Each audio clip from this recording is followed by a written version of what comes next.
తాకట్లో ఉన్న బంగారాన్ని విడిపించి ఆ రోజున మార్కెట్ ధర కట్టి మిగిలిన డబ్బును మీకు అందిస్తుంది కొమ్మూరి గోల్డ్. ముఖ్యంగా ఫాదరు, మదరు, సిస్టరు మీరే మూడు పాత్రలు త్రిపాత్ర అభినయం.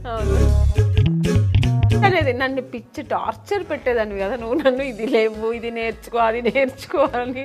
మళ్ళీ అసలు ఈ సెకండ్ ఇన్నింగ్స్ అన్నది ఎందుకు స్టార్ట్ అయిందండి? నేను అయితే హీరోయిన్ అయితే లేకపోతే చనిపోతాను అన్నదని తెలుసు నాకు కూడా.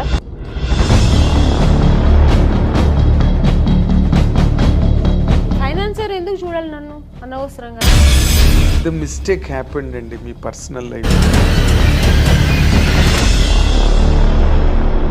Welcome our dear viewers of I dreams. ఈరోజు మనతో పాటు స్టూడియోలో ఉన్న ఈ స్పెషల్ గెస్ట్ కెరీర్లో చాలా మైల్ స్టోన్స్, అంటే ఒక నటిగా చాలా అద్భుతమైన పాత్రలు చేసి మొత్తం క్లాస్ మాస్ ప్రేక్షకులన్న తేడా లేకుండా అందరినీ ఆకట్టుకుని తనదైన ఒక కెరీర్ని, ఒక ట్రాక్ రికార్డుని నిలబెట్టుకున్న ఒక ఎమినెంట్ యాక్ట్రెస్. ఆవిడ పేరే ఆమని. ఆవిడ ఈరోజు మనతో పాటు స్టూడియోలో ఉన్నారు. వెల్కమ్ ఆమని గారు, వెల్కమ్. లేట్గా వచ్చినా లేటెస్ట్గా వచ్చారని లేదు సార్, ఒక అందువేళ ఒక పని పడింది. మీ హీరోయిన్లతో మాకు అలవాటు అయిపోయింది. ఈ మధ్యన మన హైదరాబాద్ లో, బెంగళూరు లాగా ఫుల్ ట్రాఫిక్, బొమ్మల కొలువులాగా కార్లు నిలబడి ఉంటాయి రోడ్డు మీద. చాలా దాటుకుని రావడాలంటే ఏదో ఐ అండర్స్టాండ్. దానికి తోడు ఈ వర్షం ఒకటి 2 రోజులు బట్టి అయినప్పటికీ మీరు టైం స్పేర్ చేసుకుని వచ్చినందుకు అండ్ మా ఐ డ్రీమ్ తరఫున మీకు థ్యాంక్స్ చెప్తున్నాను ఫస్ట్ ఆఫ్ ఆల్. అయితే మీరు స్టూడియోలో ఉన్నప్పుడు మీలాంటి వాళ్ళని ఇంటర్వ్యూ చేసినప్పుడు ఎక్కువ సీరియస్గా, సిన్సియర్గా అబ్జర్వ్ చేస్తారు వ్యూవర్స్ అందరూ కూడా. అండ్ కామెంట్లు చేసేవాళ్ళు కూడా రెడీగా ఉంటారు, ఎలా అడుగుతారు, ఈవిడ ఏం చెప్తారు అని. సో ఈ రోజుల్లో ప్రతిదాన్ని ఒక కాంట్రవర్సీ, ప్రతిదానికి ఒక విమర్శ, ఆరోపణలు అనేవి కామన్ అయిపోయి ఈ రోజున మీడియాలో. వాటితో పాటే ఇండస్ట్రీ, పాపం మన సినిమా ఇండస్ట్రీ ఎప్పుడు ఏదొచ్చినా దాంతో అలవాటు పడిపోయి వాళ్ళతో పాటు జర్నీ చేస్తూ ఉంది మన ఇండస్ట్రీ కూడా. అదే అంటున్నా.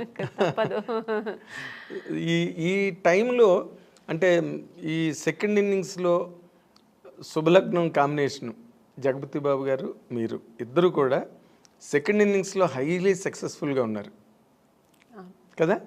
ఫస్ట్ ఇన్నింగ్స్లో ఎంత అవును కదా. ఇప్పుడు ఈ ఇన్నింగ్స్లో మీకు మీ ఎక్స్పీరియన్సెస్ ఏంటండి? ఎక్స్పీరియన్స్ అంటే కొత్తగా ఏమీ లేదు, అదే ఇండస్ట్రీ, అదే అంటే మనుషులు మారారంతే. అప్పుడు ఉన్న డైరెక్టర్స్ లేదు, అప్పుడున్న ప్రొడ్యూసర్స్ లేదు, అప్పుడున్న ఆర్టిస్టులు ఏమో అప్పుడప్పుడు తగులుతుంటాం మనం. ఇప్పుడు జగపతి బాబు గారిని కలుస్తుంటాం, అప్పుడు ఏదైనా సినిమాలో రాజేంద్ర ప్రసాద్ గారు, నరేష్ గారు, ఇలాగా నేను చేసిన హీరోస్ అందరితో ఇప్పుడు మళ్ళీ ఆ మదర్ క్యారెక్టర్స్ చేసేటప్పుడు వాళ్ళ పక్కన అలా చేసే అవకాశం దొరుకుతుంది కాబట్టి వాళ్ళతో అలా మీట్ అవుతుంటాం. మళ్ళీ రోజా గారు ఈవెంట్స్లో కలిశాను, ఇంద్రజ, మీనా గారు, ఇలాగా సీనియర్ యాక్టర్స్, రాధిక గారు, ఏదో ఒక ఈవెంట్లో మాట్లాడకపోయినా అట్లీస్ట్ చూస్తాం. ఇలా ఉంది తప్ప మిగతా ఏమి ఎక్స్పీరియన్స్ ఏముందంటే అప్పట్లో ఉన్న ఎక్స్పీరియన్స్ వేరు, ఇప్పుడు ఉన్న ఎక్స్పీరియన్స్ కాదు. ఇది కొత్తగా నేర్చుకోవాల్సిందని చాలా ఉంది ఇప్పుడు ఉన్న ఇండస్ట్రీలో. ఏంటి కొత్తగా అంటే అప్పట్లో మేము యాక్టింగ్ అనేది యాక్ట్ చేసి చూపించాలి. కొందరు డైరెక్టర్స్ న్యాచురల్ యాక్టింగ్, కొందరు డైరెక్టర్స్ కమర్షియల్గా నువ్వేం చేస్తావు అది అలా ఉండేది. ఇప్పుడు డైరెక్టర్స్ ఏంటంటే యాక్టింగ్ చేయదంటున్నారు, చాలా న్యాచురల్గా. అంటే ఇట్స్ గుడ్, బాగుంది. ఎందుకంటే ఓవర్ యాక్ట్ చేసి చేతులు ఇలా అనేసి ఓవర్ డైలాగ్స్, పెద్ద పెద్ద డైలాగ్స్ అంతా లేదు ఇప్పుడు. చాలా స్వీట్ అండ్ షార్ట్ అండ్ స్వీట్గా చిన్న డైలాగు దాన్ని చక్కగా మన ఫేస్లో ఎక్స్ప్రెషన్స్తో చెప్పాలి ఇప్పుడు. అది నాకు కొత్త ఎక్స్పీరియన్స్. అంటే అప్పట్లో నేను ఒక బాపు గారు, కె విశ్వనాథ్ గారు సినిమాలో అలా ఎప్పుడో మనకు పండగ పబ్బాలు వచ్చినప్పుడు ఎలా మనకు కొత్త రకంగా ఉంటుందో అలాగా నాకు వాళ్ళ సినిమాలు చేసినప్పుడు మనకు అనిపిస్తుంది. రెగ్యులర్గా సినిమాలు వేరు, అవును. ఇప్పుడు మన బాబు గారు సినిమా చేసినప్పుడు ఒక స్పెషల్ ఉంటుంది, కె విశ్వనాథ్ గారు ఒక స్పెషల్ ఉంటుంది, కె రాఘవేంద్ర గారు, దాసరి నారాయణరావు గారు సినిమాలో ఇలా ఒక్కొక్కరు ఒక్కొక్క టేస్ట్ ఉంటుంది, ఒక్కొక్క స్కూల్ ఉంటుంది వాళ్ళకి. సో అవి నేర్చుకుంటుంటాం. ఇప్పుడు అలా కదా, ఆల్ డైరెక్టర్స్ ఇలా ఒకేలాగా ఇలాగే లేదు మేడం, ఇలాగే ఉండాలి.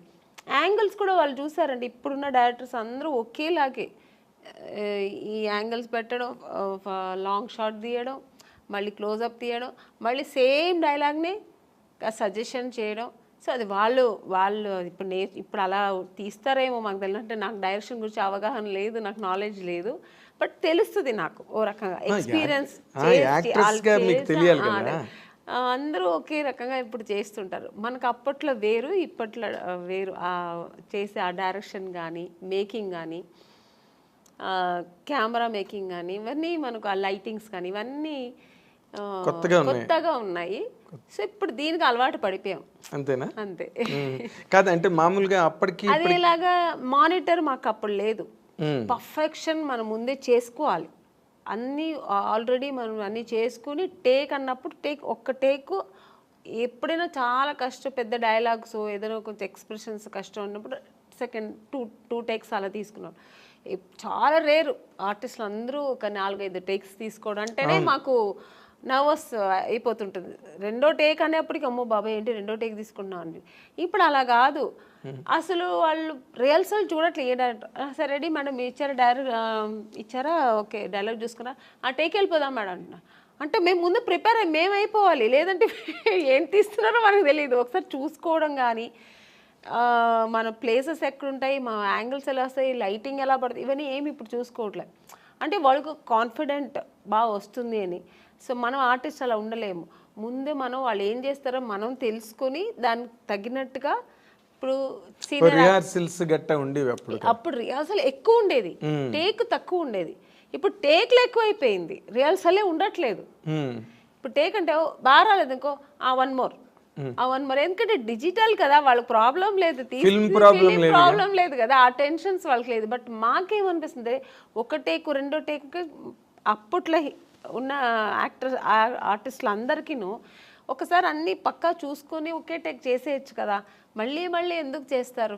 ఇప్పుడు ఒక ఎమోషనల్ అని మళ్ళీ చేస్తే రాదండి. అవును, పక్కా చూసుకొని ఒకసారి చేస్తేనే ఆ డెప్త్ ఒక్కసారే బాగుంటుంది, మళ్ళీ చేస్తే బాగుంటుంది.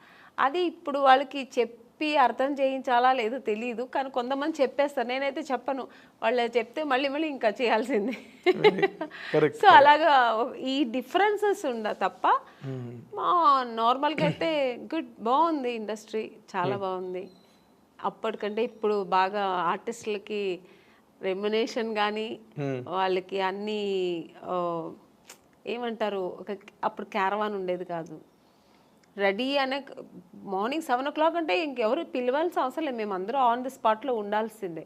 ఇప్పుడు అలా కాదు, పిలిస్తేనే వస్తున్నారు ఆర్టిస్టులు, క్యారవాన్లో కూర్చుంటున్నారు, పిలవని వెళ్దాం ఎందుకు, ఇప్పుడు ముందే వెళ్ళి అక్కడ వెళ్ళి స్పాట్లో కూర్చో. ఇప్పుడు అలా అయింది ఇండస్ట్రీ.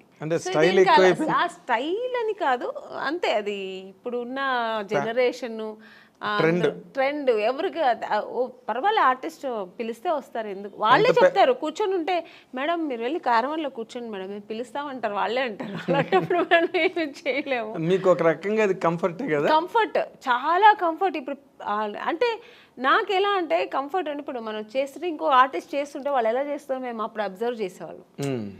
ఇప్పుడు మనది అయిపోయింది వెళ్ళి కూర్చుంటే ఇక్కడ ఏం జరుగుతుంది, నెక్స్ట్ సీన్ ఏమవుతుంది, ఇవన్నీ మనకు తెలియట్లేదు. అప్పట్లో అలా కాదు, మేము అందరూ స్పాట్లో ఉంటే. అప్పట్లో ఇప్పుడు శారద గారు ఉన్నారు, చేస్తుంటే ఆవిడ ఎక్స్ప్రెషన్స్ చూసేవాళ్ళం మేము. సో ఎక్స్పీరియన్స్ అయ్యేది. కాసేపు కూర్చొని మాట్లాడితే వాళ్ళ ఎక్స్పీరియన్స్ మనతో చెప్పుకునేవాళ్ళు. నాగేశ్వరరావు గారితో అంతా కూర్చుంటే అసలు ఆ స్పాట్ నుంచి లేచి వెళ్ళేవాళ్ళం కాదు, వాళ్ళ ఎక్స్పీరియన్స్ అంతా చెప్పేవాళ్ళు అనమాట. సో అది మాకు చాలా నేర్చుకోవడానికి, మనకు ఆ టైమింగ్స్ బాగుండేది. అది ఒక స్కూల్ లాగా ఉండేది, ఒక ఫ్యామిలీ లాగా ఉండేవాళ్ళు. సో అవంతా ఇప్పుడు లేదు. దాని గురించి ఎవరు టెన్షన్ కూడా అవ్వట్లేదు. అదే అదే పెద్ద సీరియస్గా తీసుకోవట్లేదు వచ్చాం మా పని మనం చేసుకుని వెళ్ళిపోతుంటాం అన్నట్టు అన్న టైప్లో సో అయిపోయింది. ఇప్పుడు మేము కూడా దానికి అలవాటు కొంచెందే కాదు మామూలుగానే అలవాటు కానీ అయిపోయింది. విచిత్రంగా అనిపిస్తుంటుంది విచిత్రంగా కదా. అనిపిస్తుంది. ఎప్పుడైనా మన సీనియర్ ఆర్టిస్టులు అంతా దొరికినప్పుడు కూర్చొని మాకు అలవాటు కాబట్టి అలా మాట్లాడతాం. ఇంకా కొత్త వాళ్ళతో మనకు పని ఉండదు, వాళ్ళు అలాగే ఉంటారు రిజర్వ్డ్గా. ఇంకా వాళ్ళు పనులు చేస్తే మనం ఆ పని చేస్తాం. అంటే వాళ్ళ జనరేషన్ వాళ్ళతో అవును, వాళ్ళ జనరేషన్ వాళ్ళు వాళ్ళతో కలిసిమెలిసి బాగుంటారు. ఇంకా మనం దాన్ని ఫీల్ అవ్వకూడదు, ఏమీ లేదు. సరే అంతే. ఇంకా ఇంకా ఇప్పుడు ఇంకొకటి వచ్చింది సార్, ఫోన్స్. ఎవరు లేకపోతే ఫోన్లో కూర్చుంటారు. ఇంకా అదే వాళ్ళ ఫ్రెండ్ వాళ్ళ మమ్మీ డాడీ అన్నీ అదే. ఇంకా షార్ట్ అయిపోతే ఇంక ఫోన్లో కూర్చుంటారు. ఇక్కడ ఏం జరుగుతున్నదో ఏం తెలియదు. అక్కడ షార్ట్ అయిపోయి ఇంకా వాళ్ళు ఎలా చేస్తున్నారు అవన్నీ ఫోన్లో కూర్చుంటారు. ఇప్పుడు ఇలా అయిపోయింది. అంటే ఎవరిని ఇక్కడ తప్పు చెప్పడానికి లేదు, ఆ అట్మాస్ఫియర్ అలా, ఎన్విరాన్మెంట్ అలా అయిపోయింది మనకు. దానికి తగినట్టుగా మనం కూడా వెళ్ళిపోతాడు.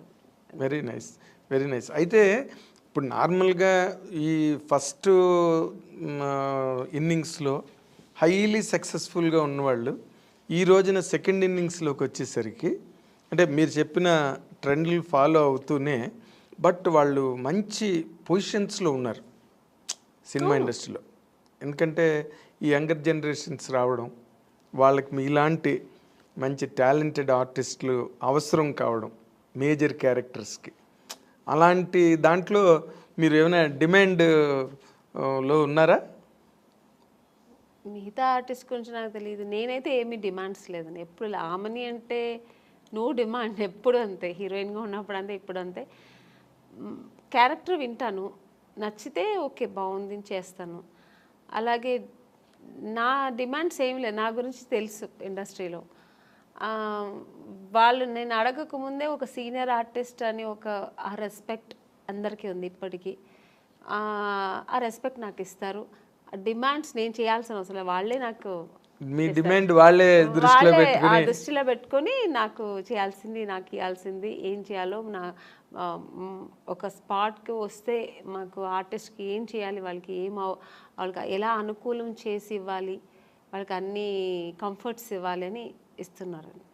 సో అందుకని అది టెన్షన్ లేదు మాకు. అంటే దాని గురించి ఆలోచించాల్సిన అవసరం లేదు, డిమాండ్ చేయాల్సిన అవసరం కూడా లేదు. ఎందుకంటే వాళ్ళకి తెలుసు. సో వీళ్ళు ఇంత జర్నీ చేసి వచ్చారు, ఇంత పెద్ద ఆర్టిస్ట్ అని. నేననే కాదు, ఇప్పుడు పెద్ద పెద్ద ఆర్టిస్ట్ ఎవరైనా సీనియర్ ఆర్టిస్ట్ వాళ్ళందరికీ ఇప్పుడున్న వాళ్ళు ప్రొడ్యూసర్స్ కానీ డైరెక్టర్స్ కానీ ఈవెన్ టెక్నీషియన్స్ కానీ అందరూ ఆ రెస్పెక్ట్ ఇస్తున్నారు, కంఫర్ట్స్ ఇస్తున్నారు. అది మనం లేదని చెప్తే బాగుండదు. అవును, కరెక్ట్ కరెక్ట్. అయితే మీరు ఈ సెకండ్ ఇన్నింగ్స్ స్టార్ట్ చేసే ముందు ఫస్ట్ ఇన్నింగ్స్ ఒక సూపర్ స్టార్ హీరోయిన్గా మీరు కెరీర్కి ఫుల్ స్టాప్ పెట్టి మళ్ళీ సెకండ్ ఇన్నింగ్స్ టేక్ ఆఫ్ అయ్యే మధ్య గ్యాప్ ఉంది కదా, దాన్ని అసలు మీరు ఎట్లా హ్యాండిల్ చేశారండి?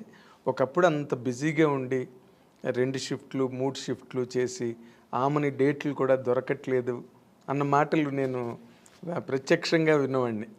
అలాంటి ఒక కెరీర్ని ఒక్కసారి పవర్ బ్రేక్ కొట్టి మళ్ళీ సెకండ్ ఇన్నింగ్స్ మధ్యలో గ్యాప్ ఉంది కదా, ఈ గ్యాప్ని మీరు అసలు ఎట్లాగా ఎంజాయ్ చేశారు, ఎట్లా హ్యాండిల్ చేశారు? మోర్ ఇంపార్టెంట్లీ నిజంగా చాలా కష్టమైంది నాకు 1 ఇయర్. అసలు పిచ్చి పట్టేది నాకు. మ్యారేజ్ చేసుకొని వెళ్ళాను నేను, వేరే ఆప్షన్ ఏమీ లేదు.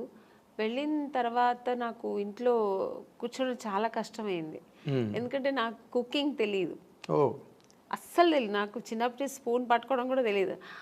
ఎప్పుడైనా కాఫీను టీ అలా చేసేదాన్ని. మా నాన్నగారు అమ్మ చేసి పెట్టిన వంటను వడ్డిచ్చేదాన్ని.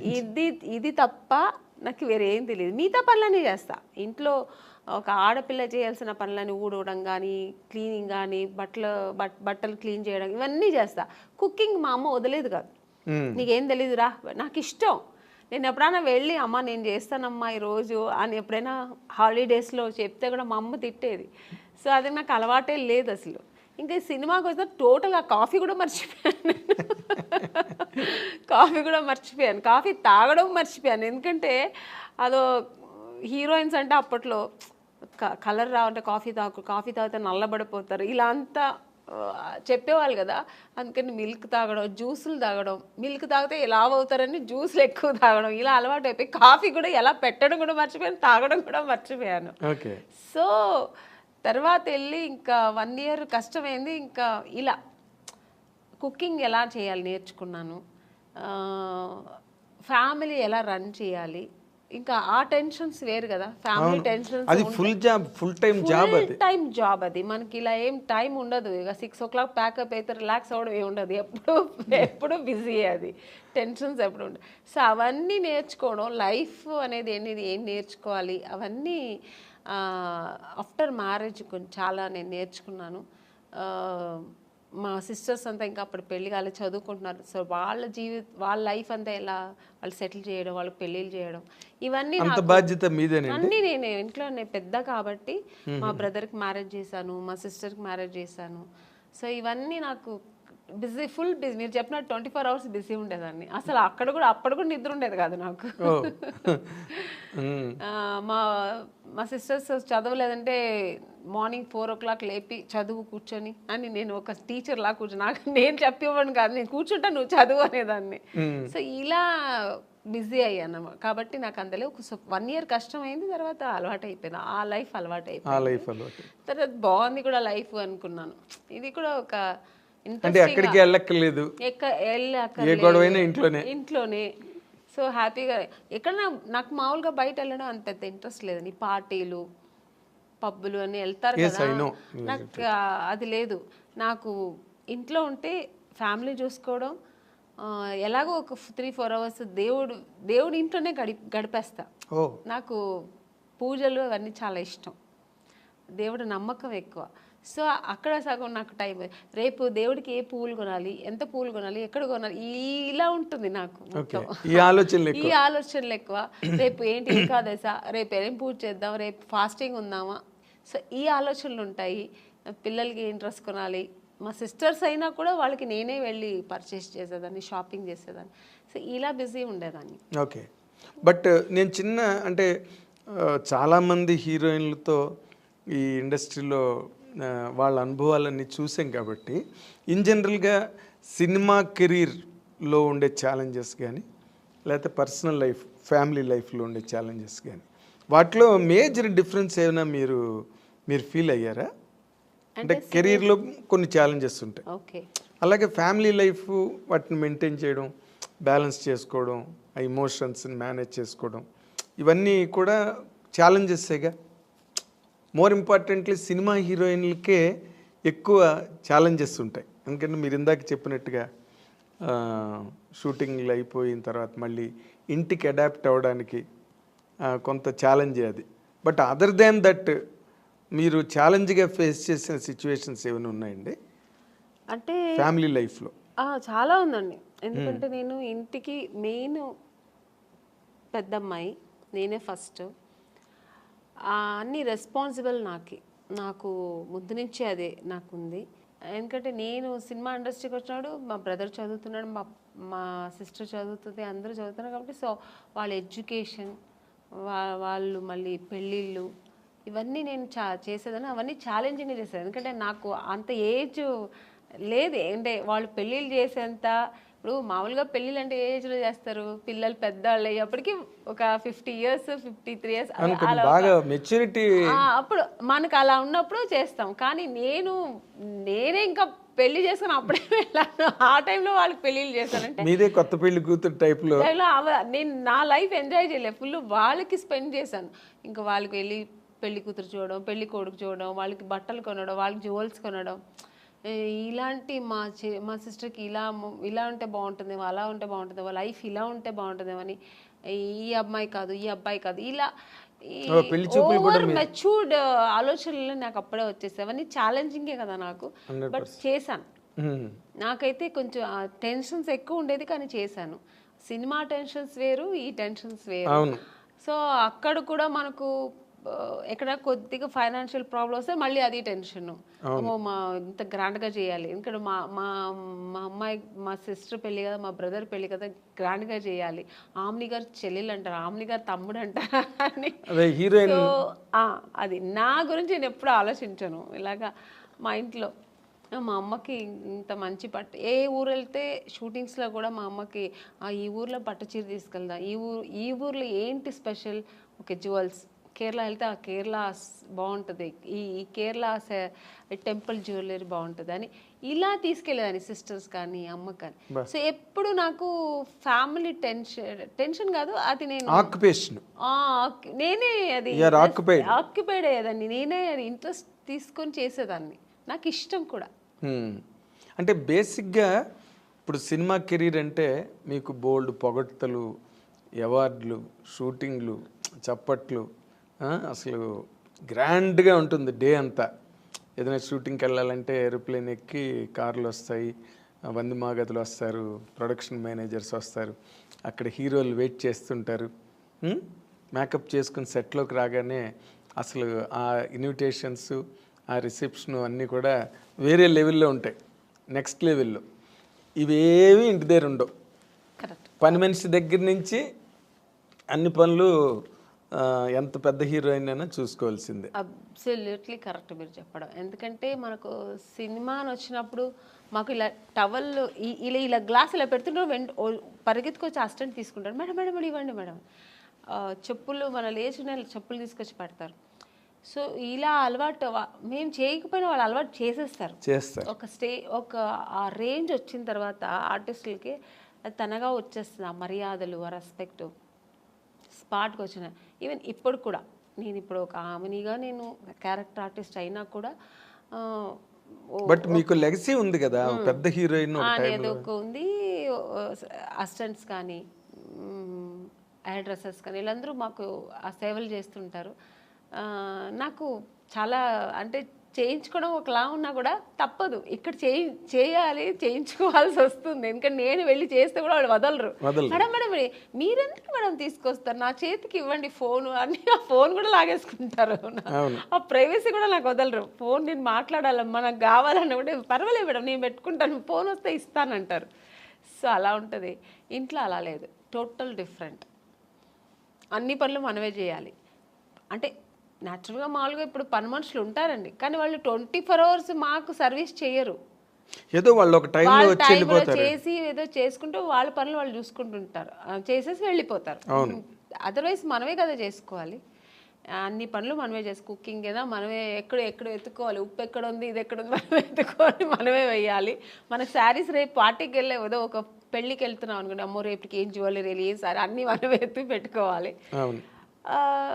అదేం తప్ప అన్నట్లు, ఎందుకంటే అదొక లైఫ్ స్టైల్. మనకు సెల్ఫ్ ఒక ఇది వస్తుంది, మాకు సెల్ఫ్ కాన్ఫిడెన్స్, మనది మనం ఎలా చేసుకోవాలనేది ఆ ప్రైవసీ కూడా ఉంటుంది. మన ఇష్టంగా ఎలా ఇక్కడ అన్ని డిపెండ్ అవుతాం ఒకరి మీద. వాళ్ళు ఇచ్చిన జ్యువెలరీ వేసుకుంటాం, వాళ్ళు ఇచ్చిన శారీ వేసుకుంటాం, అక్కడ అలా కదా అని మనకి ఇష్టపడి మనం చేసుకుంటాం. So total different. ఆ లైఫ్ అనుభవిస్తాం, ఈ లైఫ్ అనుభవిస్తాం. ఆర్టిస్టులకి అదొక వరం అండి. ఎగ్జాక్ట్లీ. తర్వాత ఇంకొక ముఖ్యమైన పాయింట్ ఏంటంటే, మీరు సినిమా హీరోయిన్లుగా వచ్చి ఒక రేంజ్ వచ్చి ఇన్కమ్, ఎర్నింగ్స్, సినిమాకి రెమ్యునరేషన్స్ పెరుగుతూ ఉంటాయి. అవన్నీ కూడా ఫైనాన్షియల్గా చాలా ఒక ఫ్లో, ఆగని ఫ్లో ఉంటుంది సినిమా కెరీర్లో. ఫ్యామిలీ లైఫ్లో అది కంట్రోల్ అయిపోతుంది, ఎందుకంటే మీ వైపు నుంచి ఎర్నింగ్ ఉండదు కదా. కెరీర్ ఆపిన తర్వాత అసలు ఆ ఫైనాన్షియల్గా వాటిని ఎట్లా మేనేజ్ చేసేవారండి? ఇప్పుడంటే కెరీర్ అంటే వేరే, ఇప్పుడు రెగ్యులర్ ఇన్కమ్ ఉంటుంది, సినిమా తర్వాత సినిమా కమిట్ అవ్వడం. నాకు ఎందుకంటే నాకు బై బర్త్ నా అలవాట్లు ఏంటంటే నేను ఎక్కువ విచ్చలవిడిగా ఎప్పుడు ఖర్చు పెట్టాను చిన్నప్పటి నుంచి. ఒక పొదుపు అంటారు కదా, అది మా నాన్నగారు మంచిగా ఉన్నప్పుడే సరే, కొంచెం ఫైనాన్షియల్ ప్రాబ్లం వచ్చినప్పుడు సరే నేను ఎప్పుడు పొదుపుగానే ఉంటాను. మా సిస్టర్ మా బ్రదర్ అంతా కొంచెం డిఫరెన్స్, అంటే శుభలగ్నంలో క్యారెక్టర్ లా కాదు, ఆపోజిట్ క్యారెక్టర్, చాలా డిఫరెంట్ ఉంటాను నేను అన్ని విషయాల్లో. ఇంట్లో ఏదైనా ఒకటి కావాలన్నా, ఒక వస్తువు కావాలన్నా అది నాకు కొనేయాలి. ఒకరి ఇంటికి వెళ్ళాను అనుకోండి, వాళ్ళ ఇంట్లో చూసానంటే మన ఇంట్లో ఇది లేదు కదా నేను కొనేయాలని నెక్స్ట్ అది నేను టార్గెట్ పెట్టుకుంటాను. చిన్నప్పటి నుంచి అది నాకు అలవాటు. ఓకే. అది లేదు. సరే మా అమ్మ అది కొనమంటే నీకు వేరే పని లేదా, వాళ్ళు పెట్టుకుంటారు మనం పెట్టుకోవాలని అమ్మ అది పెద్ద పట్టించుకునేది. మా నాన్నగారు కూడా అంతే. అప్పుడు నేను పెట్టుకున్నాను, మనం ఎందుకు కొనకూడదని. అమ్మ నాన్నగారు ఏదైనా మనకు ప్యాకెట్ మనీ లేదంటే ఎప్పుడైనా షాపింగ్కి వెళ్ళడం మిగిలితే డబ్బులు ఇస్తారు కదా, ఆ డబ్బులు పొదుపు చేసి అది కొనేదాకా నాకు నిద్ర పట్టేది కాదు. అలా చిన్నప్పటి నుంచి నేనే రెస్పాన్సిబుల్ తీసుకునేదాన్ని. ఇప్పుడు మా అమ్మకే ఒక మంచి శారీ కొనాలన్నా నాకు అది కొనేయాలంతే. మా నాన్నగారికి ఏదైనా గిఫ్ట్ ఇవ్వాలా నేను చేసేయాలి.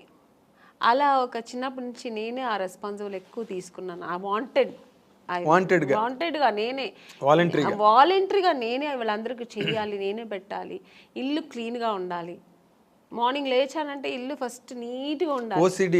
చేస్తే అంతా ఓసిడి అంతా ఉండదండి. చిన్న చిన్న విషయాలకి చేయగడగడం, ఇల్లు తీసి అక్కడే పెట్టాలి ఇక్కడ అంత లేదు. ఒక ఇంట్లో ఎంటర్ అయినప్పుడు డీసెంట్ గా నీట్ గా ఉండాలి. ఇల్లు అనిన తర్వాత మరీ అంత అంటే అది ఇల్లులాగా ఉండదు. ఇప్పుడు పిల్లలు పెద్దలు ఇంట్లో గీకుతారు అన్ని ఆ ఏజ్ నుండి చేస్తారు. వాళ్ళు చేయకూడదు, ఇలా పెట్టకూడదు, మరి అంత ఓవర్ నేను స్ట్రిక్ట్ గా ఉండను. అంత మరి డిసిప్లిన్ ఉండాలి అంతే. అలాగే నీట్గా ఇల్లు అంటే ఇల్లులా ఉండాలి. కొంచెం అది ఎక్కడ నేర్చుకున్నా మా నాన్నగారు. ఒక వస్తువు పెడితే మా నాన్నగారు మళ్ళీ కళ్ళు మూసుకొని మళ్ళీ అక్కడ చేయి పెడితే దొరకాలి. మా నాన్నగారికి దొరకలని టెన్షన్ అయిపోయారు. ఇక్కడ పెట్టాను ఎవరు తీశారు అని ఫుల్ అరిచేవారు అనమాట. అది తప్పు కూడా మా బ్రదరే తీసుంటాడు, నేను తీయను. ఎందుకంటే మా నాన్నగారు తెలిసి వాడిని తిట్టేవారు, ఎందుకు రా తీసామని అడిగేవారు. ఇలాగా అప్పుడు నేర్చుకున్నా. అది చిన్నప్పటి నుంచి నాకు అది కొంచెం వచ్చింది. ఇప్పుడు ఆ వస్తువులు అంటే అక్కడే పెట్టాలి, మళ్ళీ మనం ఎత్తికే ఉండకూడదు, అక్కడే వెళ్ళి మనకు ఈజీగా తీసుకునేట్టుగా. సో ఇలాంటి కొంచెం డిసిప్లిన్స్, కొంచెం ఇల్లు నీట్గా ఉండాలి. ఆ నీట్నెస్ మా ఇంట్లో అందరికీ ఉంది. మా ఇంట్లో మా అమ్మ మా తరతరాంతరం నాకు తెలిసి మా నాన్నగారి సైడ్ కానీ మా అమ్మగారి సైడ్ కానీ కొంచెం ఎక్కువ నీట్నెస్ అనేది, ఆర్గనైజ్డ్ గా ఉండడం. ఓసిడి అంత లేదు, నీట్. అంటే కొంతమంది లేడీస్ ఉంటారు, అమ్మో అది కడిగిందే కడిగి సర్దిందే సర్ది, అది చాలా చిరాకండి. అంత ఉండదు, ఎందుకంటే టైం అంతా దానికి సరిపోతుంది. మళ్ళీ మనకు వేరే ఆలోచన ఉండదు. ఇంకా అంత ఓవర్గా కూడా ఉండను నేను. చేసే పనులు చెయ్యాలి, ఆఫ్టర్ అంతా ఫినిష్ అవుతుంది మళ్ళీ ఆ నీట్గా పెట్టాలి. ఇప్పుడు కిచెన్ ఉందండి, పని అయిపోయిందా తర్వాత అంటే నీట్గా ఉండాలి ఆ కిచెన్. ఎవరినో వచ్చి చూసినాడు ఏంటి ఇలా పెట్టుకున్నారు కిచెన్ అనకూడదు. నాకు ఆ నీట్నెస్ ఉండాలి. మళ్ళీ అది వెంటనే క్లీన్ చేసేసాలి అంతే. మళ్ళీ అది ఎప్పుడు తుడుస్తూ ఉండాలి, కడుగుతూ ఉండాలి, చేయి కడుగుతూ ఉండాలి, ఇది ముట్ట ఉంటే అయిపోయి చేయి అలా అంతా ఏం లేదు. ఓకే. అయితే ఇప్పుడు మీరు ఇందాక చెప్పిన దాంట్లో బ్రదర్ మ్యారేజ్ మీరే చేశారు, సిస్టర్స్ మ్యారేజ్ మీరే చేశారు, వాళ్ళకి నగలు కొనాలన్నా చీరలు కొనాలన్నా అంతా మీ డబ్బే. ఇప్పుడు వాళ్ళ పిల్లలు పుట్టిన తర్వాత వాళ్ళ పేర్లు కూడా నేనే పెట్టానండి. నన్నే అడిగారు, అక్క ఏం పేరు పెడదు నువ్వు సెలెక్ట్ చేయనేవారు. ఈ టెన్షన్స్ అన్ని నాకే పెట్టేవారు అన్నమాట. ఇవన్నీ ఒక ఎత్తు అయితే, ఇందాక మీరు చెప్పినట్టు మీరు పొదుపు ఆదాయం చేసి దోబరా చేయకుండా డబ్బుని మీ కెరీర్లో స్టిల్ ఎప్పుడు ఇప్పుడే కాదు, చిన్నప్పటి నుంచి నాకు అది అలవాటు. కాబట్టి నేను ఆఫ్టర్ హీరోయిన్ అయిన తర్వాత కూడా విచ్చలవిడిగా నేను ఎప్పుడు డబ్బు వచ్చేసింది కదా అని ఎప్పుడు నేను అలా ఖర్చు పెట్టలేదు. సో ఎప్పుడు పొదుపుగానే పెట్టేదాన్ని. మరి ఆ డబ్బు అంతా మరి వీళ్ళందరికీ ఖర్చు అయింది కదా, వాళ్ళు ఖర్చు పెట్టాలి కదండి. మరి దేనికి పెట్టాలో దానికి పెట్టాలి కదా. నాకేంటంటే ఒకటి, నాకు చిన్నప్పుడు స్విమ్మింగ్ నేర్చుకోవాలని ఇష్టం, స్విమ్మింగ్ చేయాలని, కానీ నేర్చుకోలేదు. ఎందుకంటే మా ఇంట్లో మా అమ్మ నాన్న వాళ్ళకి అవకాశం ఉంది కానీ చేయడానికి వాళ్ళకి తెలియదు. మా అమ్మకి మా నాన్నగారికి మా నాన్నగారైతే మరీ ఆర్థోడాక్స్, నన్ను స్విమ్మింగ్ పంపించాలి ఇలాంటి అంత చదువుతావా తర్వాత అయిపోయింది మ్యారేజ్, ఆ మెంటాలిటీ మా నాన్నగారు. మా అమ్మగారికి తెలియదు అవన్నీ చెయ్యాలి, పిల్లలు ఫ్యూచర్కి ఇలా ఉండాలి, ఇవన్నీ నేర్చుకుంటే అమ్మాయిలు కూడా మన అబ్బాయిలు మా బ్రదర్ వాడు అబ్బాయి కాబట్టి బయట వెళ్ళి వాడు అన్నీ నేర్చుకున్నాడు, నేను అలా వెళ్ళలేదు. ఒక సినీ ఇండస్ట్రీకి వచ్చినప్పుడు స్విమ్మింగ్ తెలుసా అంటే లేదు, తెలియదు, హార్స్ రైడింగ్ తెలియదు. ఇవన్నీ నాకేంటంటే ఇవన్నీ ప్రాబ్లమ్స్ అయ్యాయండి కెరీర్లో. అవునండి. ఇప్పుడు కొన్ని సినిమాలకి నేను ఇవన్నీ తమిళ సినిమాలో ఫేస్ చేసాం. వాళ్ళు ఫస్ట్ వెళ్ళిన మీకు హార్స్ రైడింగ్ తెలుసా, ఈ సినిమాలో ఒక హార్స్ రైడింగ్ ఉంది మీకు తెలుసా అంటే తెలియదు సార్. ఓకే, దీనివల్ల సినిమాలు నాకు అవకాశం లేకుండా పోయిన ఎన్నో ఇవి సంఘటనలు కూడా జరిగింది నాకు. స్విమ్మింగ్, అయ్యో స్విమ్ సూట్ పోడను మేడం, స్విమ్ సూట్ వేసుకోవాలండి మేడం, కాదు స్విమ్ సూట్ వేసుకోవాలి అమ్మాయి, 2 పీసెస్ వేసుకోవాలి లేదా సింగిల్ ఇలా స్విమ్మింగ్ రాదా అంటే ఆ సినిమా లేదు, అయిపోయింది. అమ్మో స్విమ్మింగ్ నేర్చుకున్నందుకు ఇలా అయిందా. పైగా ఇంకొక ఎక్స్పీరియన్స్ ఏంటంటే కొన్ని విషయాలు కొంతమంది నాకు ఫ్రెండ్ సర్కిల్లో స్విమ్ తెలియకుండా నా ఫ్రెండ్ సర్కిల్ చాలామంది చనిపోయాడు. ఎక్కడో ఇప్పుడు వెళ్తారు ఒక టెంపుల్కు లేదంటే ఎక్కడో ఎక్స్కర్షన్ వెళ్ళినప్పుడు ఆ వాటర్లో పడి స్విమ్ తెలియకుండా చనిపోవడం, ఇవన్నీ నేను కొన్ని చూశాను అన్నమాట. అప్పుడు నాకు ఒక భయం వచ్చింది, మనం నేర్చుకుంటే బాగుంటుంది, ఇవన్నీ జనరల్గా ఇవన్నీ నేర్చుకుంటే మనకు మంచిది కదా అని. అప్పుడు నేను మా బ్రదర్ వాడే నేర్చుకున్నాడు, టాలెంట్. మా బ్రదర్, మీ పేరెంట్స్ ఆలోచన అది కాదు, ఆలోచన లేదు. చదువుకున్నంత కాలం చదువుకోవడం, తర్వాత మ్యారేజ్ చేసుకోవడం, మ్యారేజ్ అంతే. ఇందులో స్విమ్మింగ్లు, కత్తి ఫైటింగ్లు, గుర్రాలు వాళ్ళు ప్లానింగ్ లో లేదు. మా నాన్నగారికి లేడీస్ అంటే ఇలాగే ఉండాలి, అయిపోయిందా పెళ్ళి అయిపోయి సెటిల్ అయిపో, పిల్లలు కనుక్కొని ఒక ఫ్యామిలీ హోమ్లీగా ఉండాలి. మా అమ్మగారు అంతే, మా నాన్నగారు ఏం చెప్తే అదే మా అమ్మగారు. మా అమ్మగారికి ఎక్స్ట్రా నాలెడ్జ్ ఏమి ఉండదు, ఓల్డ్ టైమర్స్ అలాగే ఉండాలి. అందుకని నాకేంటంటే నేను నేర్చుకోలేదు, మా సిస్టర్ నేర్చుకో. మా బ్రదర్ అయితే వాడే అన్నీ, అది చెప్పాను కదా ఓవర్ టాలెంట్, వాడు వెళ్ళి వాడికి ఏదైనా నేర్చుకుంటే వాడే వెళ్ళి చేసేవాడు. వాడు మగ పిల్లవాళ్ళు ఏం అనేవారు కాదు మా ఇంట్లో, నేర్చుకుంటా ఓకే నన్ను వెళ్తావా వెళ్ళి నేర్చుకునేవారు. మా సిస్టర్కి నేను నేర్పించా, మా ఇద్దరు సిస్టర్కి జిమ్నాస్టిక్స్. నాకేమేమి ఇష్టమో వాళ్ళ మీద చెయ్యండి అని చెప్పి నేను వాళ్ళని ఫోర్స్ చేసేదాన్ని. వాళ్ళు మార్నింగ్ పొద్దున మా స్విమ్మింగ్, మా అక్క పొద్దున్న 5 o'clock స్విమ్మింగ్ ఏందక్క నాకు తెలియదు, వెళ్ళు నేను డబ్బులు కట్టేసాను వెళ్ళు స్విమ్మింగ్. ఈ రోజు వాళ్ళకి ఎంత హ్యాపీ. మరి వాటి వల్ల వాళ్ళకి ఏమైనా ఉపయోగం జరిగిందండి? అవునండి, ఇప్పుడు ఒక స్విమ్మింగ్ తెలుసా అంటే సినిమా కెరీర్ లేదండి, సినిమా కోసం అని అవసరం. ఇప్పుడు స్విమ్మింగ్ సినిమాకనే కాదు కదండి, ఒక ప్లేస్కి వెళ్తాము అందరూ స్విమ్ చేస్తారంటే దాంట్లో మనం వెళ్ళి నాకు స్విమ్ తెలుసు అంటే ఎంత గర్వంగా ఉంటుంది కదా. అంటే సినిమా ఇష్టం కాబట్టి దాన్ని ఎక్కువ ఎంకరేజ్ చేశారు. జిమ్నాస్టిక్, మా సిస్టర్కి జిమ్నాస్టిక్, పియానో, మ్యూజిక్ అవగాహన ఉండాలి, ఇవన్నీ తెలియాలి వాళ్ళకి, జనరల్ నాలెడ్జ్ ఇవన్నీ తెలియాలి అని నేను అవన్నీ వాళ్ళకి నేర్పించి పంపించేదాన్ని. చదువు ఒక్కటే కాదు, ఇవి కూడా నేర్చుకోవాలి. బట్ టోటల్ గా ఫాదరు, మదరు, సిస్టర్ మీరే 3 పాత్రలు, అభినయం సినిమాల్లో చేయలేదు. కానీ అనేది నన్ను పిచ్చి టార్చర్ పెట్టేదాన్ని కదా, నువ్వు నన్ను ఇది లేవు ఇది నేర్చుకో అది నేర్చుకోవాలని అని అంటుంటది ఇప్పుడు కూడా. అదే మీరు సినిమా కెరీర్ లో చెయ్యింది ఫ్యామిలీ కెరీర్ లో చేశాను, త్రిబుల్ రోల్ అన్ని చేశాను. వాళ్ళందరూ అలాగే అప్పుడు వాళ్ళకి కష్టం అనిపించవచ్చు, కానీ ఇప్పుడు వాళ్ళు హ్యాపీగా ఫీల్ అవుతారు. అన్నీ మా ఒక తల్లి స్థానంలో నాకు అన్నీ చేసింది మా అక్క అని ఇప్పుడు వాళ్ళు ఫీల్ అవుతుంటారు. ఓకే, ఇప్పుడు ఈ సంతృప్తేనా వాళ్ళ వైపు నుంచి మీకు ఏమైనా అంటే మీరు నార్మల్గా ఎప్పుడైనా ఫైనాన్షియల్ క్రంచ్ వచ్చినప్పుడు కానీ లేకపోతే ఎప్పుడైనా అటువంటి ఇబ్బంది ఎప్పుడైనా మీకు కలిగినప్పుడు వాళ్ళు మీకు సపోర్ట్గా ఉన్నారండి ఆ టైంలో? సపోర్ట్ అంటే నాకు దేవుడు ఒక పరిస్థితి ఇవ్వలేదండి భగవంతుడు నాకు. బట్ అలాంటి పరిస్థితి చేస్తారండి, అలాంటి పిల్లలే వాళ్ళు, మా సిస్టర్స్ కానీ మా బ్రదర్ కానీ నాకు ఎప్పుడు బ్యాక్ ఉంటారు. నేను ఉన్నాను కదా నీకెందుకు, ఏమైనా అయితే నేను చూసుకుంటా అన్నట్టుగా మా బ్రదర్ కానీ ఇప్పుడుకు మా బ్రదర్. ఇప్పుడు ఏముంటాను, ఎందుకంటే నాకు కొంచెం లేట్గా పిల్లలు అయ్యారు, చిన్న పిల్లలు ఇప్పుడు నాకు ఎప్పుడైనా హెల్త్ ఇష్యూస్ వస్తే కూడా నేను వాటితో షేర్ చేస్తుంటా. ఏందో నా భయంగా ఉంది, ఇలాగా అలాగా ఫ్లైట్లో వెళ్తుంటే ఏదో సౌండ్స్ వస్తుంది నాకు భయం వస్తుంది అంటూ చాలు, ఏం భయపడవద్దు, నేను దేవుడి దగ్గర ప్రార్థన చేస్తాను, ప్రేయర్ చేస్తాను, నా ఆయుష్ కూడా నీకు ఇవ్వాలనుకుంటా. ఎందుకంటే వాడి పిల్లలు వాళ్ళు తొందరగా పెళ్ళైపోయి వాళ్ళ పిల్లలతో పెద్దవాళ్ళు అయిపోయి సెటిల్ అయిపోయారు. సో అంటే వాళ్ళందరినీ సెటిల్ చేసే తర్వాత అంటే మ్యారేజ్ చేసుకున్నా నాకు పిల్లలు లేట్గా అయ్యారు.